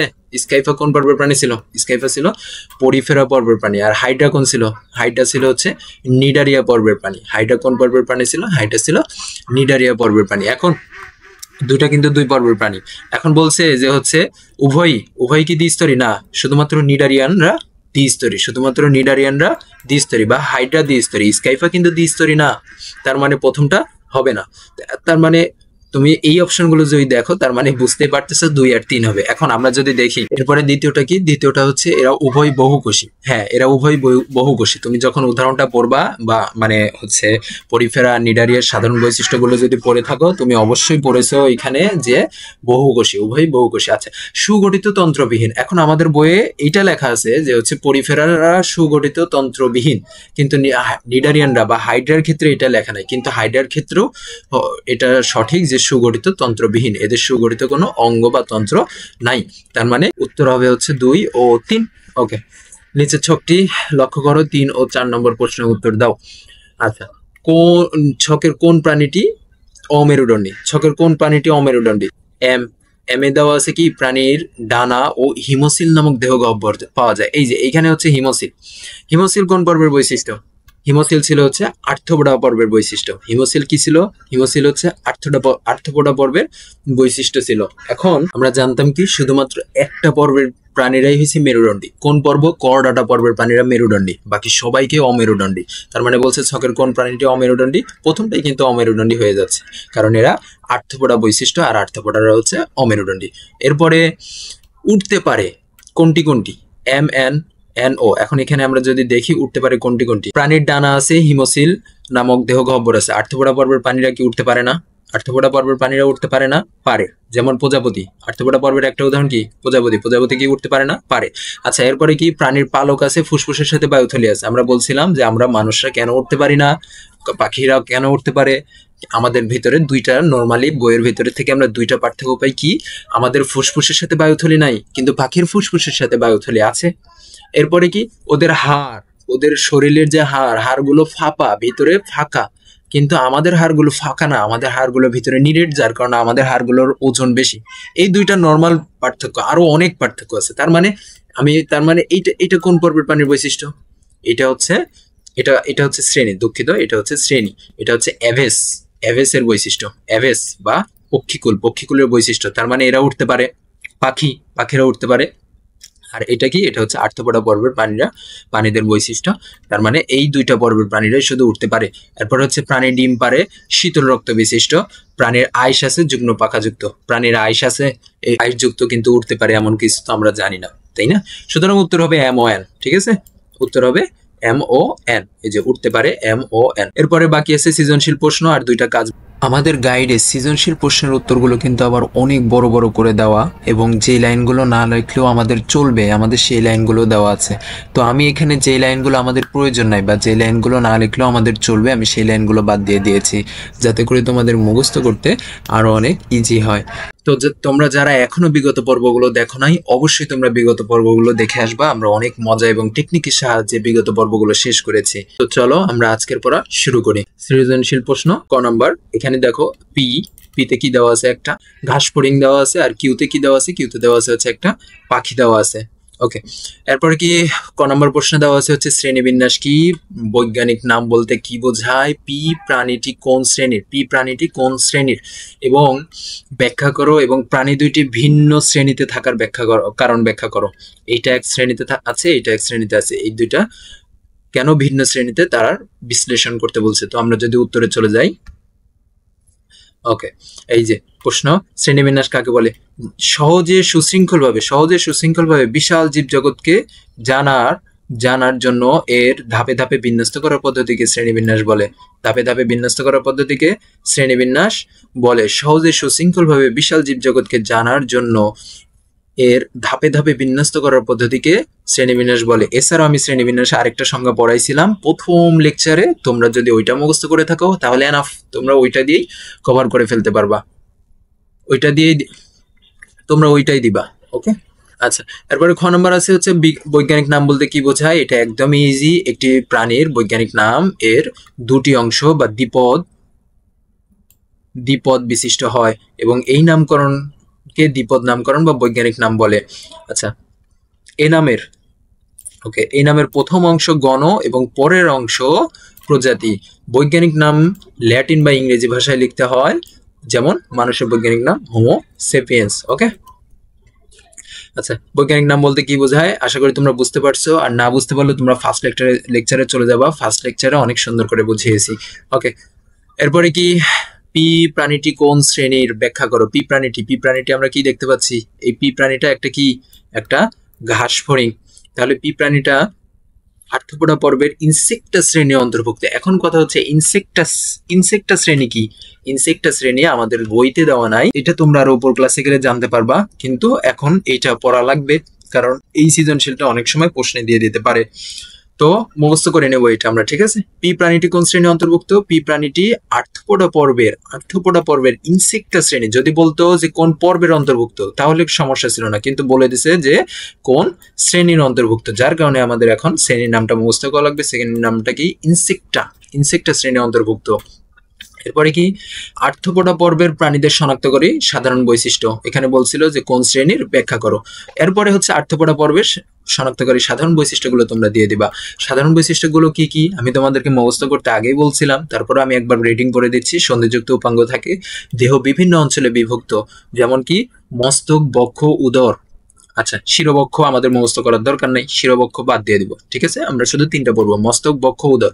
আসলে সৃজনশীল গুলো আমাদের গাইডে অনেক বড় করে লেখা থাকে, এত বড় করে কিন্তু আমরা পরীক্ষার হলে এত বড় কিন্তু আমরা অ্যান্সার দিতে পারি না, যার কারণে আমরা করব কি, আমরা সব সময় ছোট করে নিব, ঠিক আছে। দেখো এইখানে কিন্তু একটা লাইন ছিল, এখানে একটা লাইন ছিল, আমি এই লাইনটা তোমাদের জন্য মুছে দিছি, কারণ হচ্ছে এই লাইনটা শুধু কষ্ট হবে এই লাইনটা মুখস্থ করতে, এই লাইনটা বাড়তি। দেখো এই যে এখানে একটা লাইন ছিল, দেখছো, আমি এই লাইনটাকে মুছে দিছি যাতে করে শুধু আমরা বাড়তি কোনো কিছু পড়বো না। আমরা পরীক্ষা হলে যে যতটুকু অ্যান্সার করতে পারবো আমরা ঠিক ততটুকুই পড়বো। ওকে, বাড়তি পড়ে তো লাভ নাই, শেষে আমরা পরীক্ষার হলে যে যদি কিছুই না পারি, এর চেয়ে আমরা ছোট করে কম্প্যাক্ট করে শুধুমাত্র যতটুকু প্রয়োজন ততটুকুই পড়বো, ঠিক আছে। তাহলে কি হবে, তাহলে পরীক্ষার হলে যে আমাদের জন্য অ্যান্সার করা অনেক ইজি হবে। আমি তোমাদের জন্য শুধুমাত্র যতটুকু উত্তরের প্রয়োজন, উত্তরের সাথে কানেক্টেড, আমরা শুধুমাত্র সেই লাইনগুলোই এখানে আমি দিয়ে দিচ্ছি। যেমন দেখো এখানে একটা লাইন ছিল, কিন্তু হ্যাঁ এখানে কি না, এখানে না, এদিকে কোথায় জানা ছিল, এই যে এখানে একটা লাইন ছিল, হ্যাঁ এগুলো আমি সব মুছে দিছি ইচ্ছা করে, যে হচ্ছে এই লাইনে আমার দরকার নেই, এই কঠিন শব্দের আমার দরকার নেই। ওকে, আচ্ছা, এরপরে কি যেমন মস্তক, বক্ষ, উদর, শিরবক্ষর আমার দরকার নেই, শিরবক্ষ আমরা মুছে দিব, ঠিক আছে। শিরবক্ষ আমরা পড়বো না, শিরবক্ষর দরকার নেই আমার, এত কঠিন শব্দের প্রয়োজন আছে। আমরা অলরেডি 3টা মুখস্থ করছি, যে মস্তক, বক্ষ ও উদর। আচ্ছা, দেহ কাইটিন সমৃদ্ধ আবরণী দ্বারা আবৃত। দেহ কি? দেহ কাইটিন সমৃদ্ধ আবরণী দ্বারা আবৃত। মাথায় একজোড়া পুঞ্জাক্ষী বা অ্যান্টেনা থাকে এবং এদের দেহে রক্তপূর্ণ গহ্বর হিমোসিল নামে পরিচিত। এইগুলো কিন্তু আমরা জানতাম, ঠিক আছে। আচ্ছা, উপরিউক্ত বৈশিষ্ট্যগুলো পি চিত্রের প্রাণীটিতে পাওয়া যায়। পি চিত্রের প্রাণীটা কি ছিল? ঘাসফড়িং। সেজন্য প্রাণীটা আর্থ্রোপোডা পর্বের এবং ইনসেক্টা বা পতঙ্গ শ্রেণীর প্রাণী। আমার ইনসেক্টা বললে হলো, আমার পতঙ্গ শ্রেণীর প্রয়োজন নাই। পতঙ্গ শ্রেণী আমার প্রয়োজন নাই। আমি কেন শুধু শুধু কঠিনগুলো মুখস্থ করতে যাব? ইনসেক্টা শ্রেণী মুছে ফেলছি না। আচ্ছা, পতঙ্গ দরকার নেই, ইনসেক্টা শ্রেণীর অন্তর্ভুক্ত। আচ্ছা, তাহলে গ নম্বর বলছে কি? প্রাণী দুটি ভিন্ন শ্রেণীতে থাকার কারণ বিশ্লেষণ করো। এই প্রাণী দুটা কেন ভিন্ন শ্রেণীতে, হ্যাঁ, সেইটা থাকার কারণ বিশ্লেষণ করতে বলছে। আচ্ছা, তো আমরা যদি পড়ি, পি ও কিউ প্রাণী দুটি হলো ঘাসফড়িং ও পাখি। প্রাণী দুটি ভিন্ন শ্রেণীতে থাকার কারণ নিচে বিশ্লেষণ করা হলো। পি চিত্রের প্রাণীটি আর্থ্রোপোডা পর্বের ইনসেক্টা শ্রেণীর এবং এটি একটি অমেরুদণ্ডী প্রাণী। এদের দেহ কাইটিন সমৃদ্ধ শক্ত আবরণী দ্বারা আবৃত। মাথায় অ্যান্টেনা পুঞ্জাক্ষী থাকে, এদের সন্ধিযুক্ত উপাঙ্গ থাকে। এরা তৃণভোজী। আমার তৃণভোজী আমি না দিলেও চলবে, আমি যতটুকু কম্প্যাক্ট করতে পারি। ওকে, এরপরে কি লিখছে? এরপরে লিখছে হচ্ছে অন্যদিকে কিউ প্রাণীটি হলো করডাটা পর্বের পক্ষিকুল শ্রেণীর অন্তর্ভুক্ত। পক্ষিকুল শ্রেণীর প্রাণীদের বৈশিষ্ট্য হলো দেহ পালক দ্বারা আবৃত। আচ্ছা, এই যে এখানেও আরেকটা লাইন ছিল, আমি ওটা ক্যান্সেল করে দিয়েছি, দরকার নাই আমার। ওকে, শুধু শুধু কঠিন শব্দগুলো, কঠিন লাইনগুলো আমরা পড়বো না। ওকে, আচ্ছা, এছাড়া হাড় শক্ত, ফাঁপা ও হালকা, ফুসফুসের সাথে বায়ু ধরে থাকে। এরা উষ্ণ রক্ত বিশিষ্ট। আচ্ছা, চিত্রের প্রাণী দুটি তুলনামূলক বৈশিষ্ট্যের থেকে এটা প্রতীয়মান হয় যে এদের গঠনগত পর্ব ও শ্রেণীগত পার্থক্যের কারণেই প্রাণী দুটিকে ভিন্ন শ্রেণীতে স্থান দেওয়া হয়েছে। আচ্ছা, এরপরে সৃজনশীল 2, রাহাতের গায়ে মশা কামড় দেওয়ার মাত্র সেইটিকে হাত চাপা দিয়ে ধরে ফেললো একটি ম্যাগনিফাইং গ্লাস দিয়ে সে উপাঙ্গ, চক্ষু ও দেহের আবরণ দেহাবরণ পর্যবেক্ষণ করলো। পরবর্তীতে সে তার পাঠ্যপুস্তকের জ্ঞানের আলোকে এটির শ্রেণীগত অবস্থান বোঝার চেষ্টা করলো। এখন কথা হচ্ছে ম্যাগনিফাইং গ্লাসটা কি? এই ম্যাগনিফাইং গ্লাসটা কি? এই যে দেখো একটা পিকচার আছে, ম্যাগনিফাইং গ্লাসের মাধ্যমে তোমার হচ্ছে যে কোনো জিনিসকে বড় করে দেখা যায়। এই যে একটা লেখা, এই ম্যাগনিফাইং গ্লাসের মাধ্যমে দেখছো কত বড় করে দেখা যাচ্ছে, এটাই হচ্ছে ম্যাগনিফাইং গ্লাস। ওকে, আচ্ছা, এরপরে কি প্রথম প্রশ্ন হচ্ছে ফিতাকৃমি কোন পর্বের প্রাণী? আমরা কিন্তু জানি ফিতাকৃমি প্লাটিহেলমিনথিস পর্বের প্রাণী, আমরা কিন্তু পড়েছি প্লাটিহেলমিনথিস পর্বের প্রাণী। আচ্ছা, মানবদেহে নটোকর্ডের অবস্থান ব্যাখ্যা করো। আমাদের দেহে নটোকর্ডের অবস্থান ব্যাখ্যা করতে বলছে। আচ্ছা, সর্বপ্রথম কথা হচ্ছে নটোকর্ড নরম, নমনীয়, দণ্ডাকার, দীর্ঘ, অখণ্ডকায়িত অঙ্গ। আমি পড়াইছি কিন্তু এগুলো। মানবদেহের পৃষ্ঠদেশে মাঝ বরাবর নটোকর্ড অবস্থান করে। মানবদেহের পৃষ্ঠদেশের মাঝ বরাবর নটোকর্ড অবস্থান করে। মানবদেহের পৃষ্ঠ মানে পিঠের দিকের মাঝ বরাবর নটোকর্ড অবস্থান করে। শুধুমাত্র ভ্রূণ অবস্থায় অথবা সারা জীবন নটোকর্ড থাকে। শুধুমাত্র ভ্রূণ অবস্থায় মানে হচ্ছে একদম মায়ের পেটে থাকা অবস্থায় অথবা সারা জীবন নটোকর্ড থাকে। তবে মানবদেহে নটোকর্ড শুধুমাত্র ভ্রূণী অবস্থায় থাকে।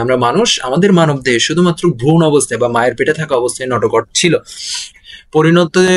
পরবর্তীতে এটি মেরুদণ্ডে পরিণত হয়। এই নটোকর্ড পরবর্তীতে মেরুদণ্ডে পরিণত হয়। আচ্ছা, গ নম্বর প্রশ্ন, রাহাতের পর্যবেক্ষণের আলোকে প্রাণীটির শ্রেণীগত অবস্থানের ব্যাখ্যা করো। শ্রেণীগত অবস্থান, রাহাতের পর্যবেক্ষণের আলোকে প্রাণীটি কি? প্রাণীটি মশা। তার মানে প্রাণীটা, এই যে রাহাতের গায়ে বসা প্রাণীটি ছিল মশা পর্যবেক্ষণ করে এর দেহকে মস্তক, উদর ও বক্ষ এই তিনটি অংশে বিভক্ত করা যায়। এদের পা সন্ধিযুক্ত এবং দেহে 2 জোড়া ডানা বিদ্যমান। মাথায় পুঞ্জাক্ষী ও অ্যান্টেনা থাকে। দেহ কাইটিন সমৃদ্ধ শক্ত আবরণে আবৃত। সুতরাং এগুলো কি করছে? এগুলো দিছে হচ্ছে আর্থ্রোপোডার সাধারণ বৈশিষ্ট্যগুলো দিয়ে দিছে। আমরা জানতাম যে মশা হচ্ছে আর্থ্রোপোডা পর্বের ইনসেক্টা শ্রেণীর অন্তর্ভুক্ত। এটা আমরা গত পর্বে পড়াইছি যে হচ্ছে আর্থ্রোপোডা পর্বের ইনসেক্টা শ্রেণীর অন্তর্ভুক্ত একটা ধরতে পারি আমরা মশা, ঠিক আছে। সুতরাং এখানে এই বৈশিষ্ট্যগুলো দিয়ে দিছে আর্থ্রোপোডা পর্বের। এরপরে বলছে যে হচ্ছে এসব বৈশিষ্ট্য থেকে বলা যায় প্রাণীটি অমেরুদণ্ডী। মানে এগুলো কিন্তু মশারও বৈশিষ্ট্য এক পক্ষে, ঠিক আছে, এক প্রকার মশারও বৈশিষ্ট্য। তোমাদের বাসায় যদি ম্যাগনিফাইং গ্লাস যদি থাকে তাহলে তোমরা একটা মশা ধরে এরকম নিজেরাও পর্যবেক্ষণ করবা, ঠিক আছে। মাথায় পুঞ্জাক্ষী, অ্যান্টেনা এগুলো সবকিছু দেখবা। এইসব বৈশিষ্ট্য থেকে বলা যায় প্রাণীটি অমেরুদণ্ডী। এটি আর্থ্রোপোডা পর্বের ইনসেক্টা শ্রেণীর অন্তর্ভুক্ত। এই জিনিসটা কিন্তু খুবই গুরুত্বপূর্ণ, আর্থ্রোপোডা পর্বের ইনসেক্টা শ্রেণীর অন্তর্গত। এরপরে ঘ নম্বর প্রশ্ন হচ্ছে প্রাণীটির শ্রেণীগত অবস্থান জানা রাহাতের জন্য প্রয়োজন কেন? প্রাণীটা যে হচ্ছে তোমার হচ্ছে আর্থ্রোপোডা পর্বের ইনসেক্টা শ্রেণীর অন্তর্ভুক্ত, এটা জানা তোমার বা রাহাতের জন্য কেন গুরুত্বপূর্ণ, কেন প্রয়োজন সেটা বিশ্লেষণ করতে বলছে। ঠিক আছে, আমরা যদি যাই শ্রেণীবিন্যাসের সাহায্যে পৃথিবীর বৈচিত্র্যময় প্রাণীর সম্বন্ধে বিজ্ঞানসম্মত উপায়ে সহজে অল্প পরিশ্রমে অল্প সময়ে জানা সম্ভব। পৃথিবীতে বৈচিত্র্যময় প্রাণীর সংখ্যা আমাদের সঠিক জানা নাই। আজ পর্যন্ত প্রায় 15 লক্ষ প্রজাতির প্রাণী আবিষ্কৃত হয়েছে, প্রতিনিয়ত এদের সংখ্যা বেড়েই চলেছে।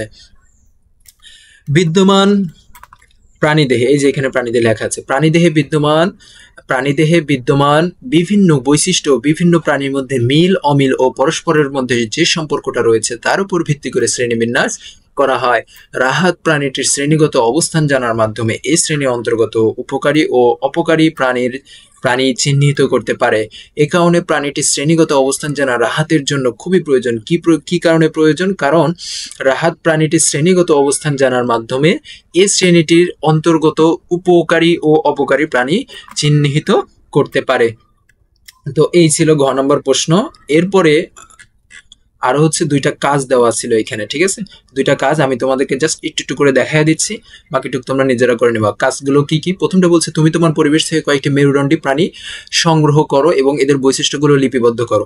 তুমি তোমার পরিবেশ মানে আমাদের আশেপাশে যেগুলো মেরুদণ্ডী প্রাণী, আমরা নিজেরা কিন্তু একটা মেরুদণ্ডী প্রাণী। আচ্ছা ঠিক আছে, এইটা ছাড়াও আর কি আছে? আরো অনেক কিছু আছে। ধরো তুমি একটা বিড়ালই ধরলা, বিড়ালও কিন্তু একটা মেরুদণ্ডী প্রাণী। এখন বিড়াল যদি মেরুদণ্ডী প্রাণী হয়, এখন বলছে এর বৈশিষ্ট্যগুলো লিপিবদ্ধ করো। এখন বিড়াল মেরুদণ্ডী প্রাণী, এখন বিড়াল কোন শ্রেণীর অন্তর্গত হয়? বিড়াল কিন্তু স্তন্যপায়ী শ্রেণীর অন্তর্গত হয়। এখন এর বিড়ালের বৈশিষ্ট্যগুলো যদি লেখো, বিড়ালের গায়ে কি থাকে? লোমে আবৃত থাকে। ঠিক আছে, বিড়াল কি করে? সন্তান প্রসব করে।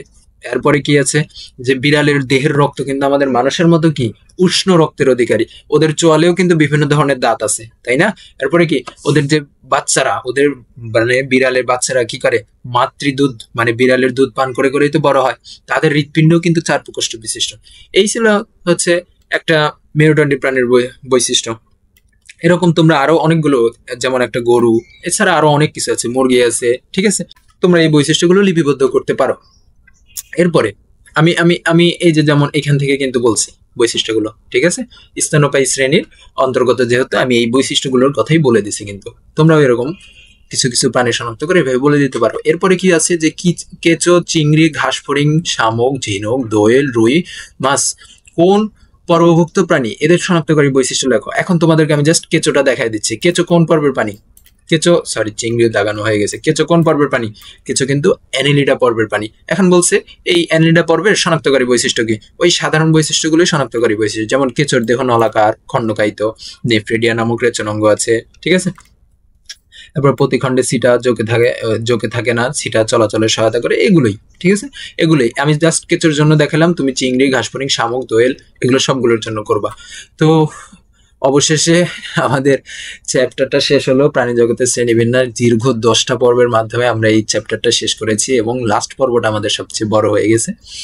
তো তোমাদের যাদের ভিডিওটা ভালো লেগেছে এবং আমাদের প্লেলিস্টটা ভালো লেগেছে, তোমরা যারা পুরোপুরি কভার করেছো, তোমরা অবশ্যই আমাদেরকে জানাবা তোমাদের অনুভূতি কেমন বা কেমন লাগতেছে, বা ক্লাসটাকে আরো ইমপ্রুভ করা লাগবে কিনা, কোথাও কোনো সমস্যা আছে কিনা, তোমরা অবশ্যই আমাদেরকে কমেন্ট বক্সে জানাবা। এবং তোমরা যদি কোথাও যদি নাও বুঝে থাকো তাও তোমরা আমাদেরকে জানাবা। এবং তোমরা যদি চাও যে হচ্ছে পুরো প্লেলিস্ট, হয়তোবা তোমরা আছো যে এই শুধুমাত্র পার্টিকুলার এই ভিডিওটাতে তোমরা আসছো প্রথম, তোমরা অবশ্যই সাবস্ক্রাইব করে রাখবা এবং আগামীতে আমাদের যে ভিডিওগুলো আসবে তোমরা অবশ্যই দেখবা। ইনশাআল্লাহ আমরা ক্লাসের কন্টেন্ট আরো ইমপ্রুভ করার ট্রাই করব এবং তোমরা অবশ্যই কমেন্ট করবা, এতে করে আমরা অনুপ্রেরণা পাই। আজকের মতো এখানেই শেষ করতেছি। আসসালামু আলাইকুম।